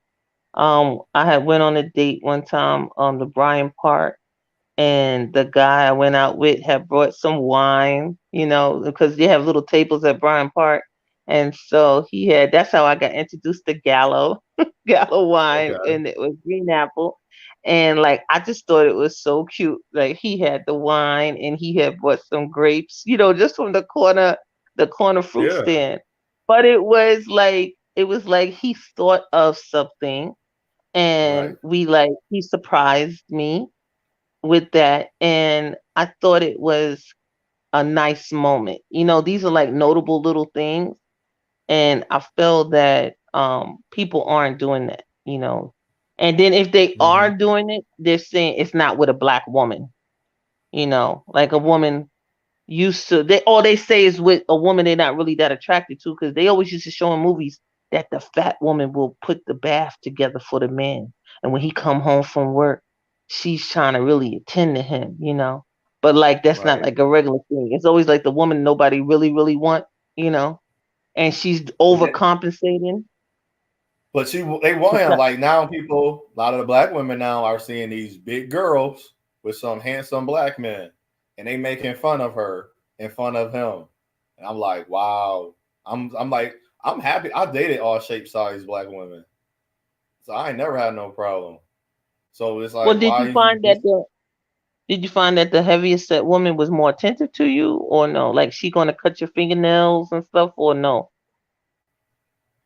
It was on the woman. Like I haven't felt that from really none of the women. I'm trying to think. Was she loving intimacy? Yeah, in an intimate way. Like not even fingernail. I'll bite my nails. So she was willing to wash my feet. I didn't let her or whatever, but I did that for her. And it was like That's nice. it's like everything I did for a certain type of black woman. I can't say just because she was big. She was ready to reciprocate and then go above and beyond. Now it brought her out to do things. This is my thing with women, like our cultural women, telling us things about themselves. It was like it's not. I don't know you long enough, and I hate that. Like I don't tell you nothing. I ain't tell my female friend this secret yet. It's not a secret. If I'm collaborating and partner with you in a relationship, we're gonna move in together, unless something detrimental, like instance. I dated, say if I run for alderman, which is part of politics, like alderman, like mayor or some part of that assembly. That's in Sister Sheila area. I want my wife to know the things I've done in my past. That's very important. So when they start saying things, she can be like, I already know this. I'm still with him. Right. Next thing you go try to bash him on. I already know this. So that's gonna keep my people around me like, wow, he really talked these things to his wife, and she already supported him. I don't have a reason not to support him because especially my women voters or the women that I'm gonna be intertwining with to make changes in the community, I need them to stay with me. I don't want them to be like, oh well, he lying. Even though I'm still gonna work with him today, I already know he probably gonna lie. So and it's gonna make it harder for them to work with me and give me their all. Right. So the more we put lies out there about Otho Williams Jr., people go not going to want to give him his all, come into his channel or give him the air or give him a chance. Just like 12. We don't lie on 12. So, but her husband don't know or her son. Mm-hmm. But I think when it comes to the relationships between the two, I think that women today think that they are, it's like a level of not being in a position of power to tend to her man. So that's why they're not gonna do it, because they're like, oh, everybody's always on this, oh, he ain't gonna play me. I ain't taking the L. You understand? Mm-hmm. So I they gotta have feel backup like money. I gotta have another account, gotta have another apartment on standby, gotta have another dude on standby. They say 52% of women, just women, have a backup plan / man that if the relationship don't work out. and that's like weird because it's like, so you're not putting the full 100. You know what I mean? Nope. Like they gotta get to the point where they feel like, I'm learning something regardless if it doesn't work out, right?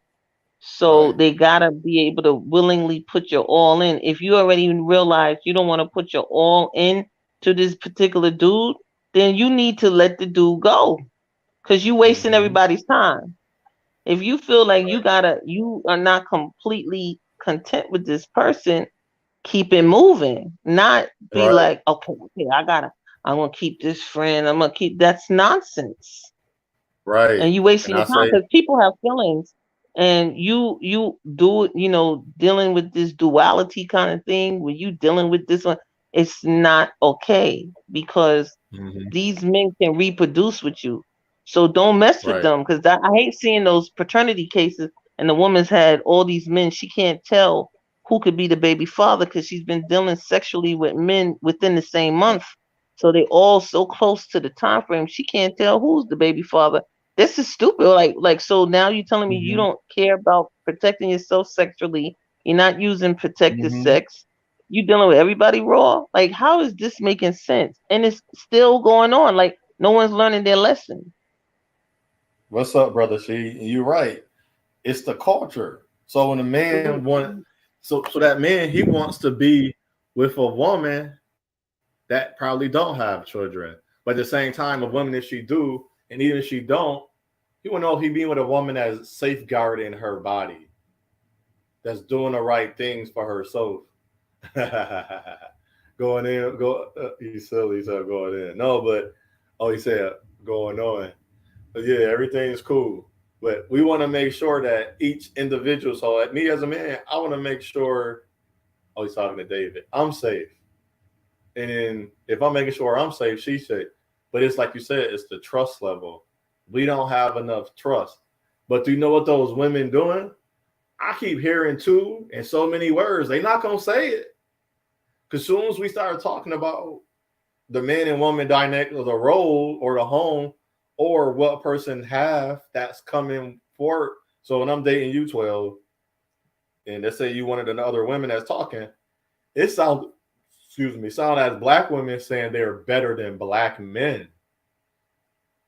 And some are saying it verbally. Some are alluding to it every time. I got a degree. I got a house. Like, I'm going back to where I started.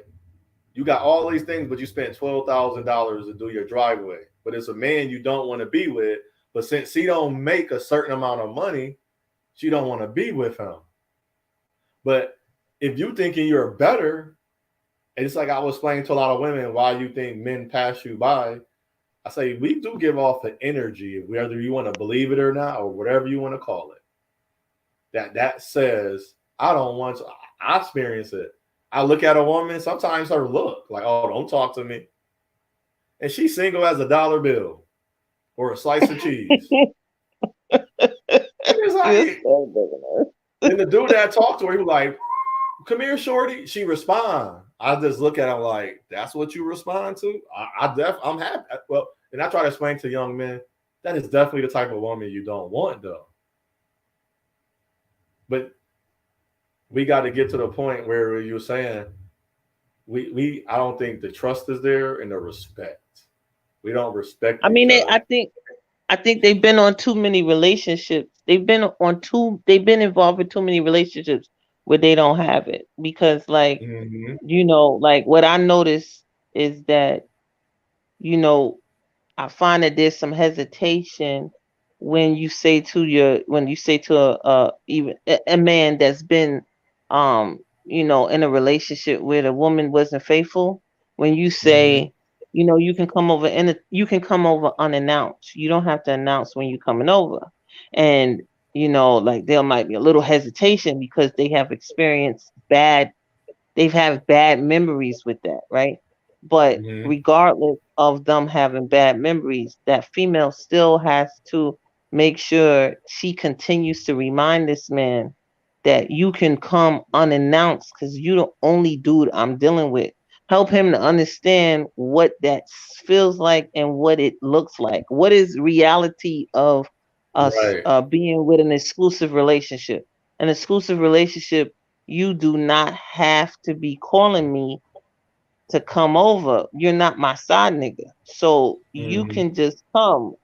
I'm home. You can come. Don't have hesitation because of a bad experience where this dude is there, right? And it's like, oh man, they don't want to go through it again. So they're like constantly calling or whatever. And you're like, yo, I'm home. You don't gotta call.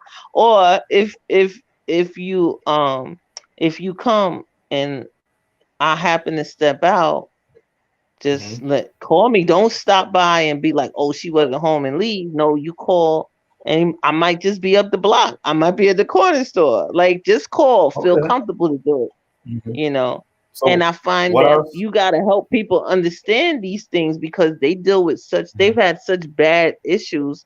They have now been traumatized. And even without a conversation, they still kind of got you like you a cheater.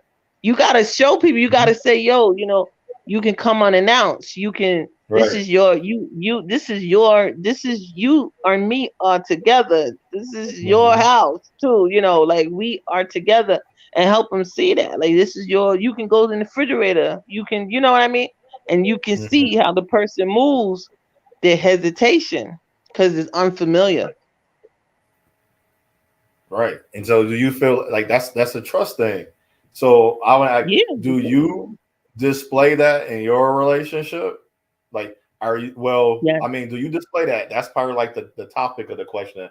But all the things you talk about, are you doing that with the man you with or you men you've been with? Yes. When you start Yes. realizing that you wasn't doing those things. No, I do that all the time because I want to make Okay. sure. I want to make sure that they know this is exclusive. Like, so like let's say you get off work early, I'm home. You don't have to call, you come over, or you on lunch and you want to come over, you can just come over and you feel comfortable because you know Right. that I was home, Mhm. and I think like some women, they practice this thing where they don't check in. Like they don't tell the guy, oh, I'm at my parents' house, if that's the case, or I'm hanging out with my Right. girlfriend, whatever. They so shady. So many people gotten used to the shade. We have learned how to Mhm. address the culture of cheating. So now that you Right. have a culture of cheating, it's just almost you expect the person to cheat. That's ridiculous. All you I'll gotta do expect is the see how person to they cheat. move. I show the woman like how you just said. I show her I'm only dealing with you. Like the one I'm doing now. I'm talking to you because I know her background. I was like, you're not used to this. So I'm a man. I have to cultivate her, and I said I also tell women I'm happy I'm the man in a relationship because I get to set the precedent, and it's nothing, and I don't have any lingering past of cheating, being manipulative. I wouldn't manipulate you 12 for you to try to be love me because I'm sharing, give you my love, and the love you give back is your love. It's not my love. You keep that. So I get to give a woman my love, and wherever she get back, then I get to see. Okay, let me find the spots where I want to cultivate her in. So it's like cultivating is like part of a garden and showing a skill. So instead of using the word skill, I want her to be able to do certain things. That's the skill, and because that's going to better our relationship for me and her. She's like, well, I want to do this and that. Let's say she love buying dresses. Well, only way we're gonna be able to buy dresses on the income that we have, whether we both creating it or not. We have to do this. So I have to cultivate her mind to say this is a skill. We're going to have to do these certain things. And if you don't do these certain things, you can't have a dress every week. Either she gonna jump overboard or not. But that's something she want, like she want a dress. I'm not gonna worry about it because that's something she want. So if if she's not willing, in this case, I'm not gonna. This is not a deal breaker. So if she's not willing to do the certain things to get her a dress every week or get her a new outfit every 2 weeks. That's on her. That don't affect my life. She want the dress, not me. So if she can't do these things, well, we won't be getting it. And That so sounds mean though. no. See, and that's the thing. That's the part where black It sound women. like you being mean. Right, because black women for how long? Now this is not a diss. This is not a or a line talk. Watch the community. Black women have their own cars and houses. They don't take no. I'm going to use these words in a kind sense. They don't take orders or command from no one. For that 5 years, she lived in that house all by herself. Only thing she heard from some type of rules is the rules she followed at her job, and that's easy. That's like you going to school and they teaching you math and you catch on like that. Easy. You don't have to study or learn nothing. That's boom. Now you say, hey, 12, you might, like she right, that's a feeling. See, that sound mean. Mean is a feeling. But you didn't listen to you ain't hear the whole part. I say our income, or my income, even if it's high or low, and I'm cultivating her, which means it's like a garden to grow or harvest or to have a skill. The skill we need for her now, a man is discipline. I have discipline. I have understanding of I'm thinking about my whole family. A woman don't have to think about her whole family all the time. A man does.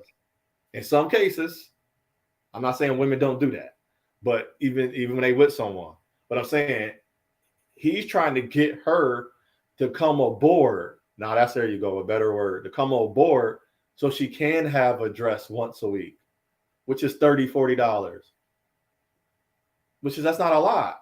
So she can't, and we learning it's mean, because if she don't follow that type of plan, it's a plan. It's the blueprint for the foundation of her to get a dress. She don't want a dress if she can't follow it. Until now, 6-7 months. You know what, love? My notary business taking off. Now I'm getting more clients. Now I'm working with another company. Now, instead of having an extra $400 out of that $60-$40, now every 2 weeks you can get that outfit she wants. Because you need to update your clothing. It's like a resume. Update your resume, your clothes line. So when you go places, or if she be in a setting with her husband that do notary, hey baby, throw that outfit on. And like boom, she'll have an outfit present. And then whatever you don't need, you donate it or you sell it back. But she got to be on board with that. A lot of women not on board because they've been by themselves and independent in the wrong way too long. But that's an excellent point though, because that's what I have problems with adjusting to a relationship, because since I have been single since 2013, when the man comes and then he tries to set his rules, because I have not experienced not one male I have dated that does not try to set some kind of rules. So one of the rules they'll try to set is like some type of curfew, because they don't like you aren't being out all kind of night, right? But it's like I've already adjusted to not having a curfew because I live alone. So when you try to tell me, oh, I don't feel safe, you know, there was some criminal activity, I think you should be in by such and such, it's like, no, you can't tell me what to do. And then we'll get into even more, because if I want to leave and you don't want to leave with me, then I will leave by myself, because I have learned how to move by myself now. So I don't wait for you to do something with me.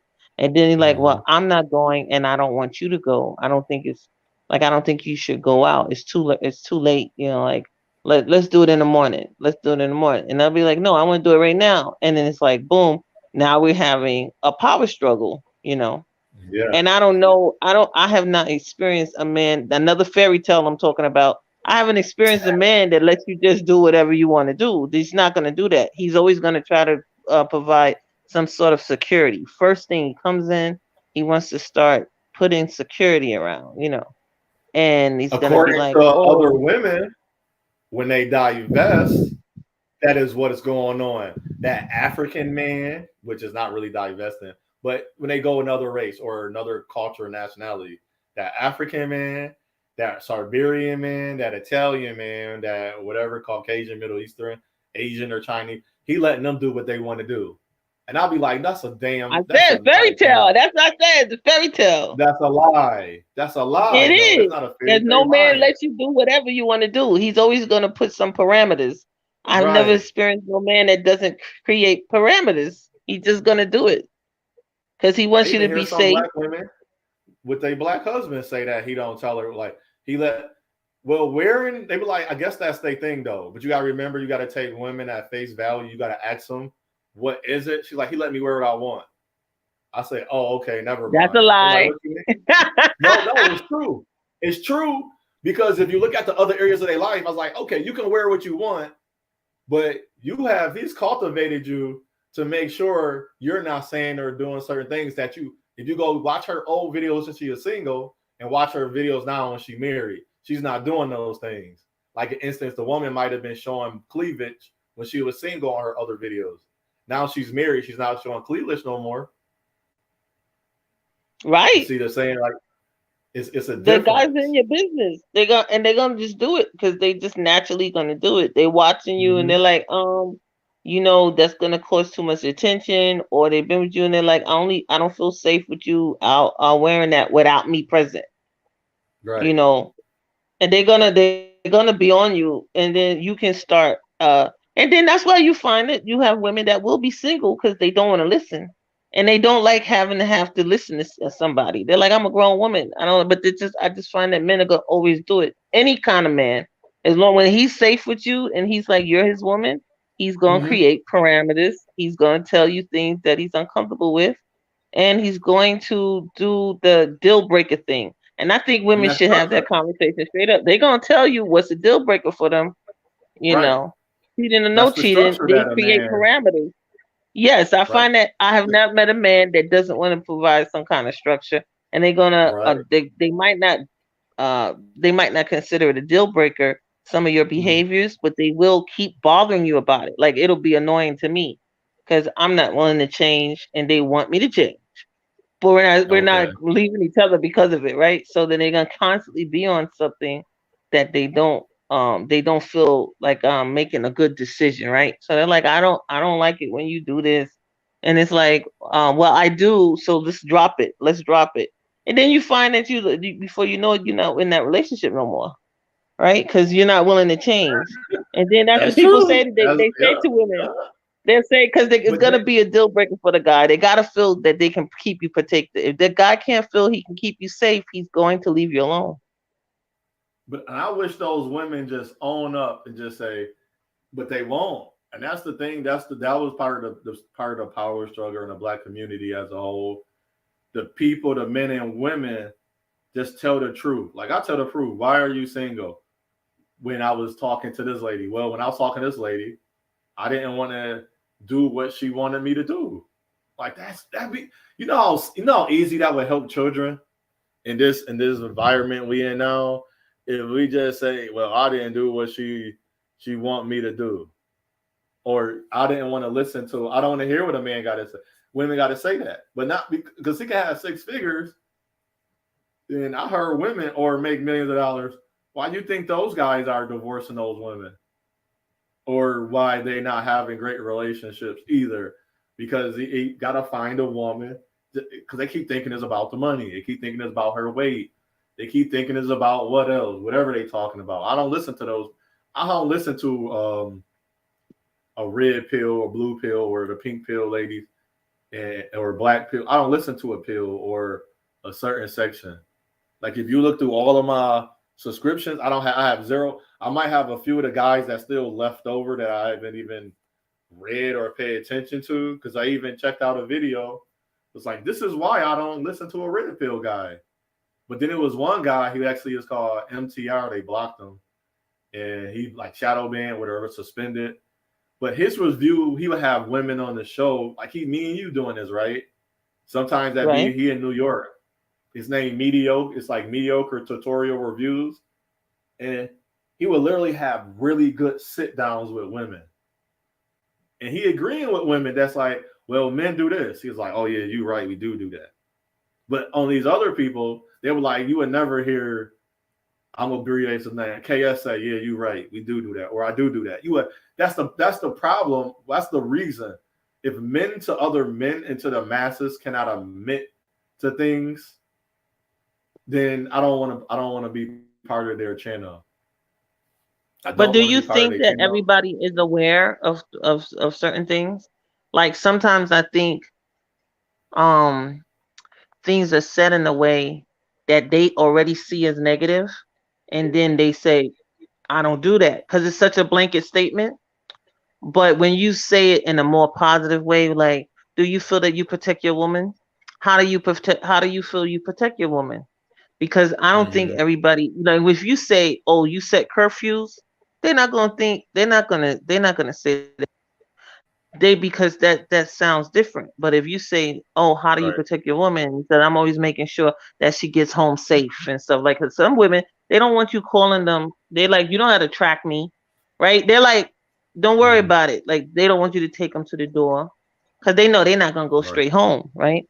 So they'll be like, no, you don't gotta take me to the door. And a gentleman says, no, I gotta take you to your door.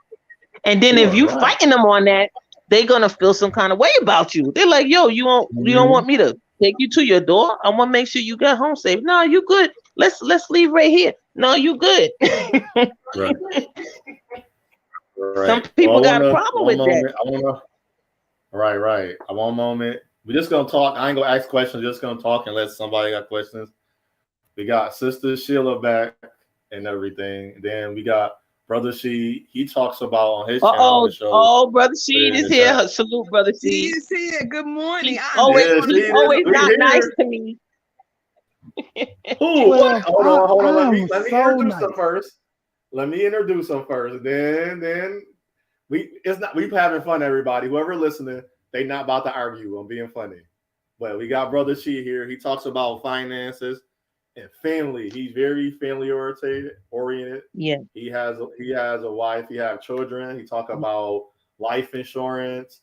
He talk about keeping the family together. And he talks to the brothers. And then he even correlate to the brothers. Hey, talk to your wife or your woman about it. And things of that nature. So welcome, Brother She, and then welcome Sister Sheila back. And Brother She, if you want to say a few words real quick and or whatever was on your mind, introduce yourself as well. Appreciate you. All right. Hello, everybody. Hello, 1210. 12. I'm always You feeling something with that? Otho, look how he coming with that. Look how he coming. I feel some kind of way. I'm promoting both of your channels. I'm doing the 12 bells and the 10. See, it's promotion. That's why we here. That's why we here. We here. You know? Okay. Yeah, So- we here. Okay. So the thing of it is, it's like, I'm always nice to you, 12. I just say, comfortably, in the relationship, you gotta communicate these things. If you've always been alone to a point to where you had so much freedom, and when you get into a relationship, it's a compromise thing. You compromise with him on this, and he compromised with you on this. It's not when you get into that relationship, it's one all be all. Right. Yeah, and so that's what I'm just basically saying. When it come down to it, it's understanding that if he's gonna say take away your times, which you be out real late, I tell my wife that, and I always tell her, in this environment right now, technically it's not safe for a woman to be out late like this. So I try to tend to let her know, okay, well, if you're gonna be out this late, call me, let me know these things. If you're gonna go shopping, tell me when you get ready to leave, or call me when you leave, so I know you got in the car, I know you're going home safely. It's to a point where things have changed in the environment, and people still want to move like the early 2000s and somewhat of the 90s, and the environment is different. These young kids don't have no respect for adults now. So I wouldn't even put that on my wife to be out there running around in certain areas, or just going to the mall, because nowadays it's more of a prey status when it comes to the women, because they feel as the women are vulnerable. I mean, honestly, there are women that can take care of themselves, women that have been in the military, women that know how to actually handle physical altercation. But the point of it is, as men, we try to preventative maintenance, not to let you get involved in stuff like that.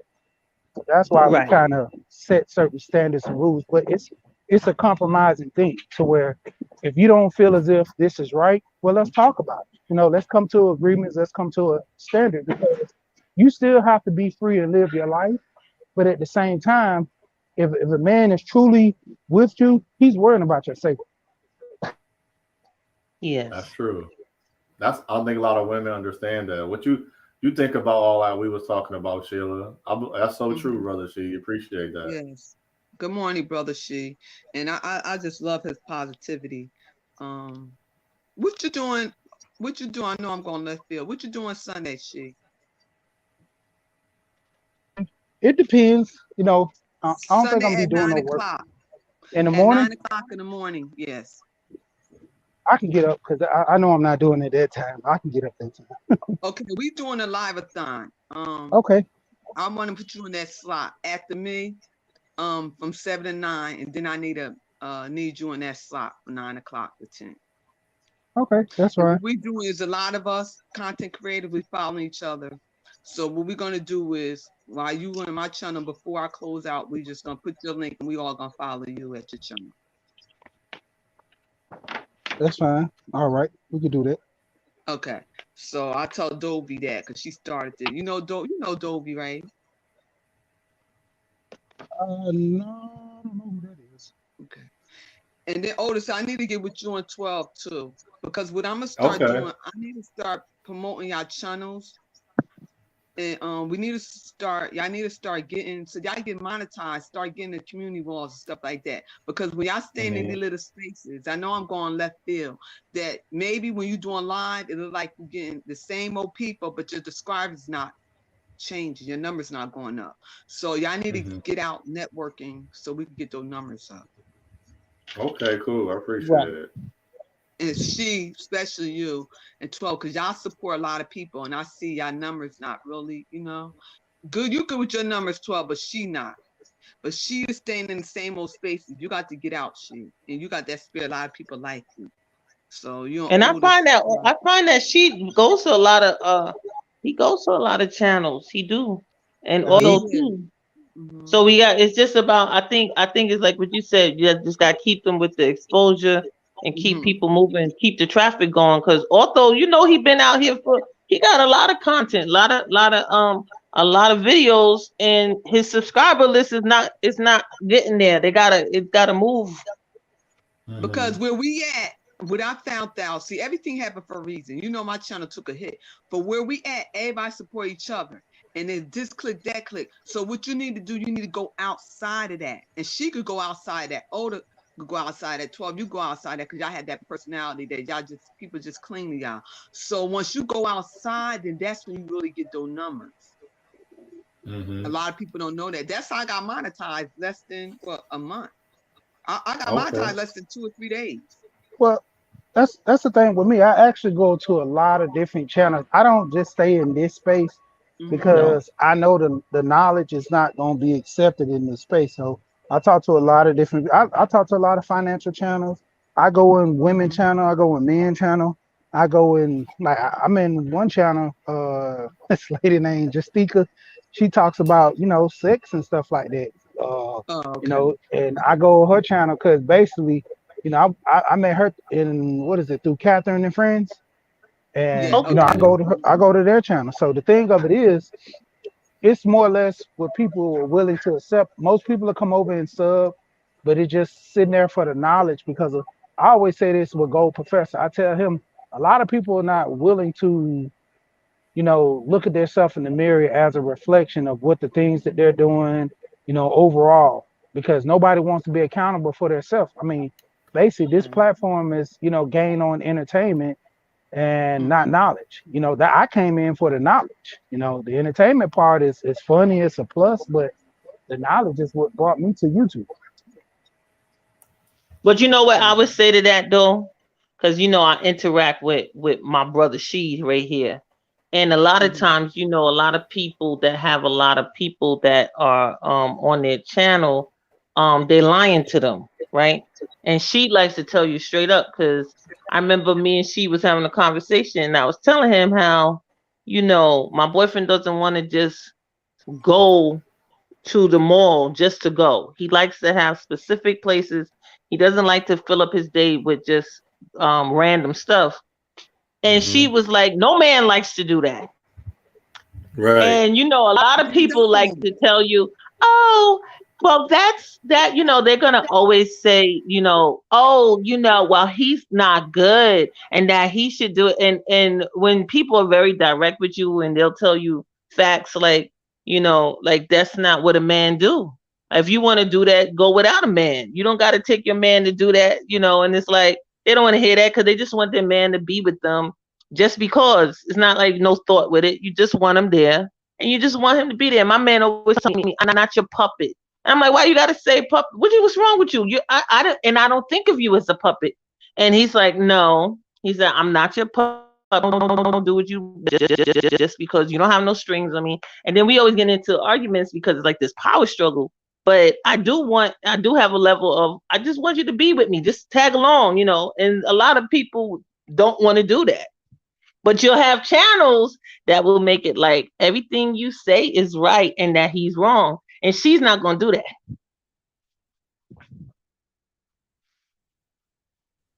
that. I like that, 12. And we like I just said, I was on Beach Channel. We got to have respect for one another. Even though we don't like what we say, but we could agree and disagree in a respectful way. And I like that. I love to have pushback. Yes, so she gives you a lot of pushback. Yeah. But you know that, Sheila, you know that you have a panel where people have pushback and they'll say, and I find a lot of people got a problem with that because you know that because you have a channel where a person will say, well, I don't agree with that, and I say no, like no, I don't agree with you, and then people be they'll be like that because they just want everybody to agree, like they just want to say what they say and everybody to agree, and that's not necessarily reality. People don't gotta agree with you. Well, that's I like that 12. the Go ahead. biggest thing. It's like a cult following. This YouTube has turned into a worshiping site, mostly. Yeah. So where you have people that follow you should stand on whether you say something right or wrong. Right.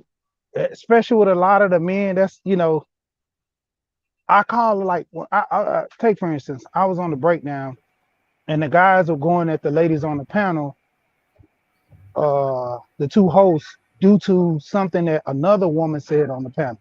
Now, you've been going to these channels and you know the thoughts of these women, and you literally want them to be like, a guard dog to like go at these women to a sense that these are these women, that woman opinion, not these women that are on the panel. So just go at that woman instead of every woman.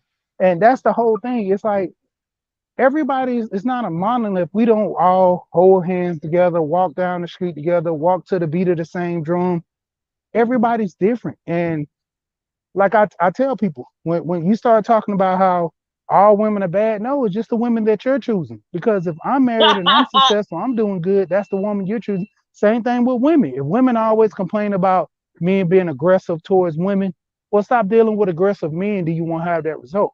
And when that man shows signs of aggression, leave him. See, that's the point. People get so comfortable with, the feelings and stuff and they have with this person. Honestly, when me and my wife was together, she was about to leave me due to the fact that, she was going through a lot and she didn't really like kind of understand me for the most part because she had already prior issues with men before. So she thought that it was going to be the same rotation. And that's the cycle with most people, men or women. You have issues in a prior relationship, you don't get those resolved, you take it into the next relationship. That's why ultimately those relationships always are the same domino effect, because the common factor in all those relationships are you. You keep dealing with the same people, so you keep getting the same results. And a person, they might not even be that type of person, but you would literally change them into it by the way you move. But now you're making a person making them have a self-evaluation and making them be accountable for their own actions. And some people don't like that because now you're making them have to do work and they don't want to do the work. And you always doing that, because when you start talking about saving money for the family and having insurance and all of that, a lot of Black people don't, not even just Black people, but a lot of people don't want to do that because now they're going to be forced to save. They got to be forced to make that budget. And a lot of people don't want to do that. So then you throw it back on them. Well, this is in your power. You have the power to do this. You have the power. And people want to say, no, this person took that power away from me. If it's the white man or whatever, because they don't want to have no self. They don't want to make any accountable. They don't want to act like they want to do the victim. And so when you come in and say you're not a victim, what did you do in this relationship? What could you have done better? Can you apologize on any level? Is there something that you could have done that hurt that person's feelings? They don't want to think about all of that. It's like, come on now. It's about how I feel. That's the and bad me alone. Part. So the women say, you're a queen. You're wonderful. And it's their loss. That makes them feel good. Now they don't have to accept any kind. It's not them. They didn't do anything wrong. Right. That's the bad side. That's the part that I was saying, like, if you cultivate, there's bad cultivation. Like now they say the rotten fruit, that's a piece of rotten fruit. Not calling that person or that information is rotten because it don't allow that person to look at things they can do better. If it's not something to do better, that's where the bad part, what she was saying, kicks in. Now you telling somebody not to work on themselves in a way that's going to help them and their partner. That's why him and his woman went through something, and they got through it because he didn't sit there and say, "Well, I ain't gonna do this," and she has felt a certain way, and she's like, "Oh, okay, this is gonna make it better," and it made it better. That's why I say now there's the part where the woman side come in, because they talk about the men, and women have like some of the women think they don't hear the men talking about to the men, but we saying no, we are listening. We willing to do something because now we went down that road, we got stuck. We gonna need your advice now. Just like, well, you don't need my advice because you the man. We need men then they use that A word, and that's not the truth. What's the A word? Alpha? What's the A word? No, go kick your butt. It's alpha. Well, Cindy, Yes. can you talk about marriage? Could you Yeah. talk about marriage? Okay. Yeah. Yes, because we need to hear more love stories. We need to hear more unity. And I think we need that in the spaces. It's time for the, fussing and fighting, all that getting played out. We need to be healing now. Yeah. Me and Ebo Sosa was trying to get our wives together. I know it'll be hard to pull teeth with my wife because she just don't like this space, because she said, in the end, it's like it's fighting an uphill battle with people that don't want to, actually take the information and do what's right, because she hear a lot of times, and I'm in, like yesterday, I was on a panel on Pastor's channel, and we were having a discussion about child support and stuff like that. And my basis, I was telling them that if you feel a woman's going to take you for child support, why not get married and have a relationship and you're comfortable with this woman? Don't have kids with someone you're not comfortable with and not have a relationship with. And Yeah, that's deep. the You're whole making them be pushback, responsible. yeah, it's like accountable, because the guys were like, well, women change when they get pregnant. I'm like, but that's your wife. She has good intentions, because you married a woman with good intentions. You didn't marry a woman just to have sex. That's basically the argument. You can argue me down all day about this woman changed when she got pregnant.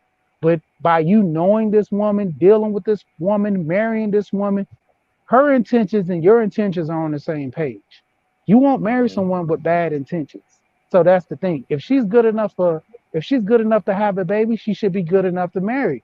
If she's not good enough to marry, then she's not good enough to have a baby with. See, the argument is, I just want to have sex. When you really boil down to it, that's what is the main argument. I want to have sex. She wants to have sex. Why can't we just have sex? Okay, if you Have do sex that, without the baby be producing the baby. yeah. Yeah, you can do that. But the point of it is your intention on if you do have sex with this woman, how is she gonna react after the fact?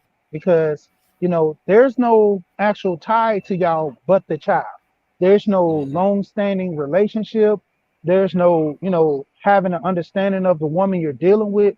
All it is sex, and that's it. A baby comes when you have sex. That's why I always talk about the oops baby method, because you like this person, but you don't truly love this person.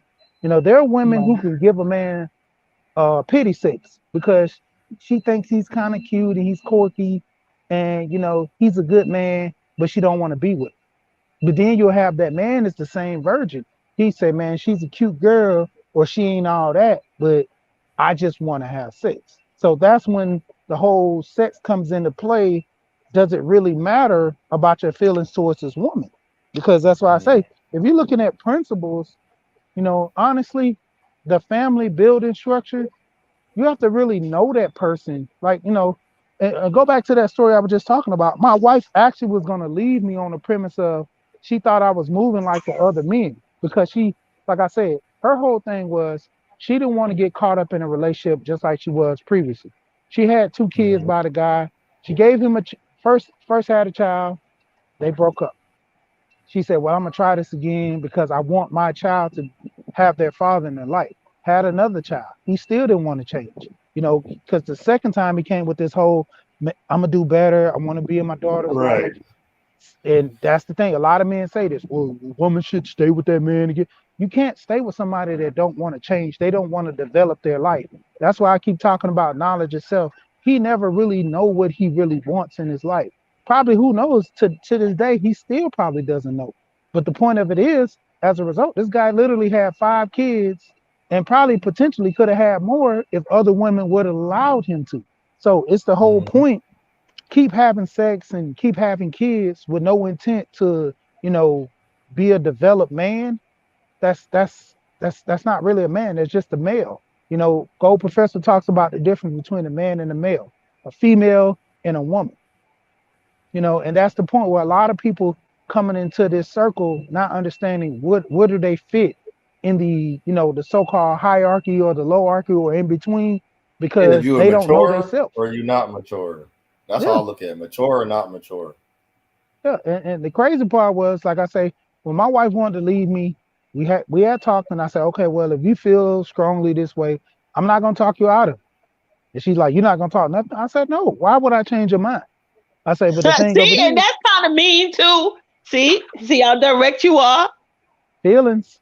No begging. You're not Yeah. gonna beg her to stay. You're like, okay, well, that's Nope. your choice. No, Like, we don't oh, post to beg. Feelings. You That's supposed to like work begging together. you to eat broccoli and you don't like broccoli. If you don't like broccoli, if you have a situation where you don't like broccoli no more and you eat broccoli before, I can't deter you to say eat broccoli is better, it's healthy. It's what you feel. So, to the point, I called her one last time. I said, well, I'll talk to you later. And she still wanted to remain friends. I said, no, because the relationship right now is still open. I don't want to be friends with someone I was passionately in love with. So that's not the case. And so she thought about it. And, after she didn't talk to me for probably like a day or two, she tried to call me. I didn't answer. Then she texted and she was like, well, we need to talk. right. Because that's the thing, when you actually have a routine and that routine is broken, because we was together for probably 3 months or 4 months or so. And then that routine was, we talk with each other, we work with each other, we would discuss certain things. She'll have a problem and I can give her advice. I have a situation I'm dealing with, she gives me advice. It was more building into that relationship of getting married to an ending. And then she realized, she's like, what am I doing? I'm shutting someone off that I potentially could be in love with or marry. And, that was the same thing for me. But like I said, if it was meant to be, I'm not going to force someone. If you're having these thoughts, I don't want nobody to say 10 years down the line that this guy forced me into marriage. This guy put me in a situation where I had no choice, because that's what I always keep going back to in this space. A lot of people act like they have no choice to deal with a woman who you potentially want a wife, but she's not the model in which you want to be with. Same thing with, the women. This man might be a great man, take care of everything, but he's a compulsive cheater. You opted into that relationship because the easiest thing to do is leave. And even if a man say, well, you can't go nowhere, we're stuck together forever. You have the police, you have government, you have family, everybody on your side to prevent that from happening. You can actually just leave your place, go stay with them for a while, or file a complaint. A man, if he's in that situation, it's to a point where he just has to man up and say, well, I'm not in this relationship. I'm going to go stay with my friend too, but that's the least. Most men can't file a complaint on a woman who aggressively wants to be with them. So it doesn't look right. And in some cases don't look manly. So it's frowned upon. But at the same time, what are our options compared to women options? So women, you have to understand, if this man is not treating you right, just leave. Right. Taking the L, a lot of people don't want to take a loss in a marriage, relationship, or anything, but the L is required to actually get the W. Because if you stay in that relationship, who knows what goes on? It might result in death. It might result in injury. Why force yourself to be traumatized when you don't have to? That's true. A lot of people don't look at how you and your wife, that's fighting in a sense. It's like some people think, oh, you gotta like I'm just messing with you, 12. So you ain't call her, you ain't beg. No, like he just said. Even the woman's side, that woman can't change that man's mind if it's something that if you thinking about it, that's what you're thinking about. I'm not thinking about that. So for us to get better, whatever you thinking about, you got to decide what you're going to do. And that's what happened. And then the man would do what you will, say, all right, like she did, this is what I want to do. But a lot of women are not giving men the opportunity in the first place. That's why I was saying, what I was going to do, wait till I'm 50 to be with a black woman. Because if I'm being met and then and everything going fine, but your complaint is I'm doing something that you just don't like what men do, I'm sorry, that's not it's valid because it's valid to you as those women. That's valid to those women I was trying to be with. But overall, it wasn't a valid point to say, well, this might not be the man I can marry, though. Let's say one of the arguments was I was being too affectionate. Like that's so valid that you don't want to be. So it's more to it. But of course, I don't know the more to it because she was so quick to end it. But if I gotta wait around till I'm 50 for what I'm waiting for, because that affection of me is not going to change after when I'm 50. I'm about to be 40 in November. So when I turn 40 or 42, 44, 45, that who I am is not going to change. You see what I'm saying, 12? And a lot of women are doing that with men. That's not going to change. So it's either then that's when that term settling comes into play. It's like, well, I'm settling for a man that's affectionate, that's overly affectionate to her. So what would be like I don't know, what would be a resolution to a woman that thought that way? I wouldn't know. That's what's keeping a lot of black men single. It's more of emotional or certain characteristics he carries that's not even destructive to their relationship. But I guess in her heart and mind, it don't make her gravitate towards that man. What y'all think about that? I'm gonna say this because I'm gonna have to jump down for a minute. I'm just gonna listen. But the biggest thing is the choices that we have. A woman has a choice to get married pretty much at any age because most of the time a good woman she'll get snatched up. That's why I married my wife at 25. I knew if I would have let her, potentially live a while around certain people, because she was more shut off. She only came into my life because, my cousin, we both connected through my cousin. If it weren't for that, she would have never probably ended up dealing with a man because her whole mindset was, men don't want women with kids. So her intention was to have her kids get grown and then establish a relationship because, men are playing games right now. That was her whole intention. And the thing of it was, that's the thing. Women think that they have so much time in finding a man, being in a relationship, because you see all these women getting married that are in their 60s, and it's not a large number of women are doing it, but long as 1 or 2 count, then that's almost the norm in most women's eyes. As far as men, the same thing with them. They feel as if they can find a good woman that's worth salt, they will actually marry no matter what age.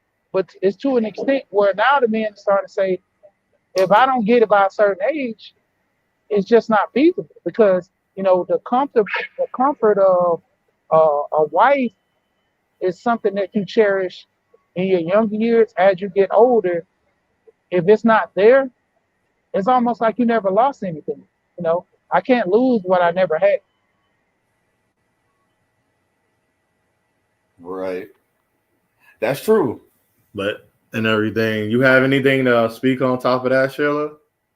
And I like that what she said, because what I'm finding out, and she gives some pushback, the ones who don't want to get married and got their mindset, their goals, and just like me, after my divorce, I don't date or none of that or whatever.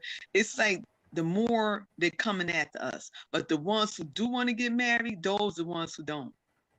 So what I'm finding out in these spaces that the pushback a lot of males getting from the women who was not chosen. So that's why y'all hearing women think like that. Us good ones, us behind our men, support our men, and the ones who've been there, done that, good with our life. Y'all not hearing it from us. Those the ones who have not been chosen at a young age, have not been that girl in their life as they got older. I'm gonna keep it real. You call it more like the wasn't that attractive, and as they got older, you know how some women's come in their looks, educated, their degrees and stuff like that. Right. That's why y'all hearing a lot of negativity concerning Black males, because majority of us is not thinking. We don't think like that. So y'all, you saying that the men as me were saying, it's like saying y'all were actually looking for it, y'all want it, even though y'all was going through y'all getting y'all degrees and everything, y'all did want to date? No, probably those ones. They're looking, they have standards, Oh, they have morals and stuff because they wasn't chosen when they was young. Bless you, warrior. And the ones who was chosen at a young age, we wasn't looking for marriage. You know what I'm saying? It just came our way, and they chose us because they knew we was good girls. We wasn't perfect, but we was that material. They wanted to spend the rest of their life with stuff like that. So the pushback I get from the ones who wasn't chosen at a young age and still have not been chosen to this day. yeah, that's true. Because I even see like a lot of women in my city are nurses. Well, nurses, I'll be telling them, I'll laugh. It's a joke and it'd be funny at the same time, Sheila and she, how I was like, well, if you a nurse, your 2-week check gonna be like $4,000. I said that's not a lot of Black men check might be like, let's say $2,000. I was like, it's half of what you're gonna make. So what do you expect from? And he working a good job too. It's just like, I'm sorry, a nurse gonna get paid more than off the rip for a 2-year program. A lot of 2-year programs that a man can do, it's not gonna pay them $8,000 a month or 9-10, like close to that, whatever they make, because they kind of is making that. So it's like you're not gonna find those type of men. Bro. It's not even about the money. It's about the looks. Because I've seen a lot of women in professional fields messing with guys not making money more than them. So with them, it's more like a look thing. Instead of you asking what kind of man you want, they would say they gotta be tall, dark skinned, they gotta be this and that. Instead of saying, I want somebody who's loving, compassion, who have patience, you know, a family-oriented person. They don't talk about the characters and personality and their morals and standards. It's always the looks. That's true. They do the look things, like you do the tall and I say to have, like, I'll bring up the money part too, is because even though with the looks, he dress and look a certain way because he make a certain amount of money. But even still, I don't make that $8,000 a month, but I still have creases in my pants. Hey, I put creases in my pants. I'm one of those guys, and I iron my clothes on a regular. I'll put start. So when I hang up my clothes, I'll iron a day or two ahead. And I'm not wearing Jordans, or so that look again, like you saying, like I don't look like a certain way. So a lot of those women that now that is single that I'm trying to look at that don't have a child or do, they're still in that mentality. They're nurses. It's like the quality of the man, it can't be just based on how much you make anymore. And then a lot of them just looking at it that way too. And then overall, I guess is then now, if he don't make a certain amount of money, where do he live at? And we spoke about that. His environment with she, where do he live at? Is that a good environment? Because I have women say, I live too far, but like as you can hear, it is quiet.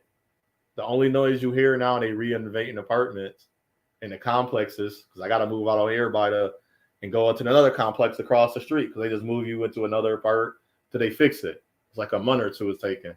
So they don't want to come out here, and it's quiet. It got a trail, got a pond, got a gazebo, not even that far. It's everything you would want if you was to build a family.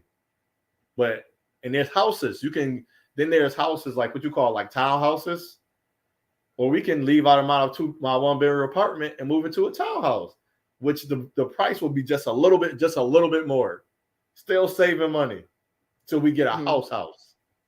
But they don't. Right.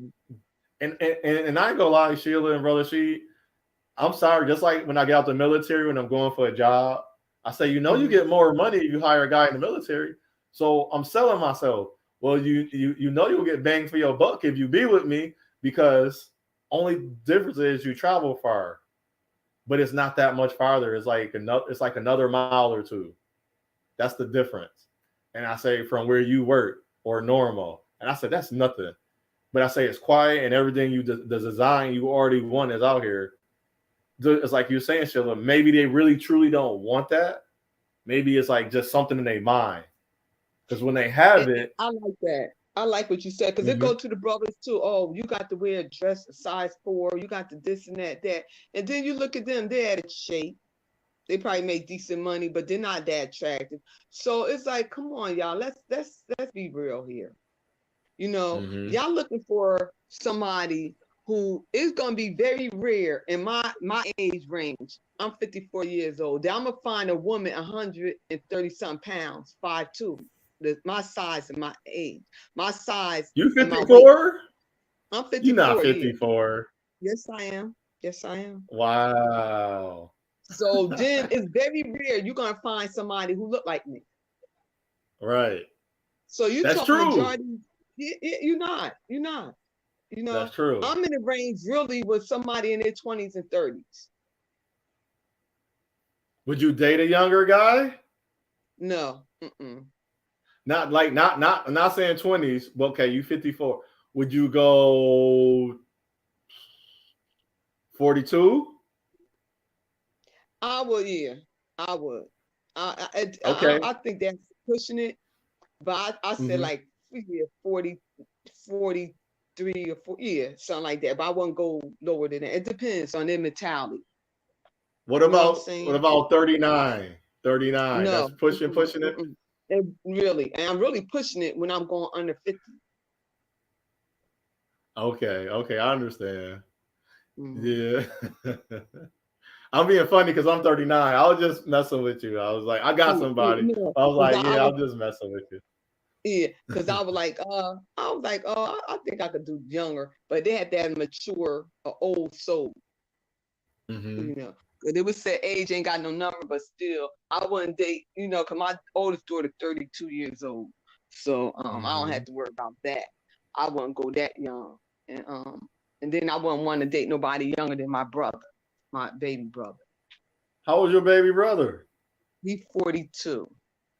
Oh, okay. Yep. I understand. I get it now. See, that makes sense.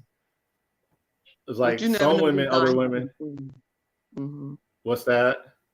I said, you never know what God having planned, because you look at the Bible, majority of them was much younger than their spouse. But what I'm saying is, a lot of stuff here they say on these YouTube streets is not reality. So the end of the day is, right. That's something. Well, I appreciate you. I appreciate you. I know I'm going hitting the 3 hour and 30 minute mark. Okay. I don't want to hit that mark. I'm ready to get off anyway. Yeah, I appreciate. Yeah, don't jump off. Don't go off. See it on, you jump off. I just want to say thank everybody for coming on, and I appreciate everybody and everything. And before I jump off and get on their last word, because what I say unto one, I say unto all. It's your path. It's your journey. Choose wisely. You got any parting words, Brother Sheed? Yeah, my parting words. It's funny that y'all were just talking about the looks and stuff. When it comes down to a relationship, I mean, sometimes looks play a part in it, depending on your role in life and what you see things. But having an understanding, your 10 is your 10. Someone can call your woman a 9 or a 5, but that's your 10. That's who you chose. She has that inner beauty and outer beauty. That counts way more than the vanity of looking at a person for face value. And, as far as the money thing, you don't have to be in a relationship. The societies keep pushing this whole society standards that you have to marry people with money. And it takes a toll of people being single and missing out on relationships due to the fact that, you know, they're not doing what everybody else is doing. And that's what's keeping more people single than anything, because they're trying to chase society standards. That's all I have to say. Thank you. I appreciate that. So check out Brother She channel. Talk about finances, life insurance. If you want to know or just understand what's going on, check his channel out. He'll give you the lowdown, the up down, the round down on everything about that. And thank you. And for Sister Sheila, do you have any like parting words? I just want to say that, you know, just stay true to yourself, and love can't buy happiness. And when you really truly looking for someone, look for someone who has standards and morals, because the end of the day is, when that person has standards and morals, they're going to make sure that their household is taken care of. And it's not about how you look on the outside, it's about how you are on the inside. And if you don't have it, y'all can build together. So the end of the day is, I just want to say to my brothers and my sisters, you know what? Just look for someone who you really truly love. Not there for materialistic things, or not there because it looks. And the end of the day is, if something happened to you, is this still going to be by your side? You know, because looks fade away. Money, anything can happen to money. But true love will always last. And y'all will always, when y'all have a fallback, always come back, because that bond is always there. And thank you again for having me on your panel. Well, I appreciate that. See, Sheila just always bring the sweetness. I need the sweetness on my channel. So I appreciate Sister Sheila, Brother Slide, Sister 12, and Brother David, and Brother JT for being in the chat, and Brother David being in the chat. Everybody have a great day. Be safe, and give everybody their flowers before they leave this earth. Anything else? Everybody have a great day. Thank you. Okay. God bless everybody.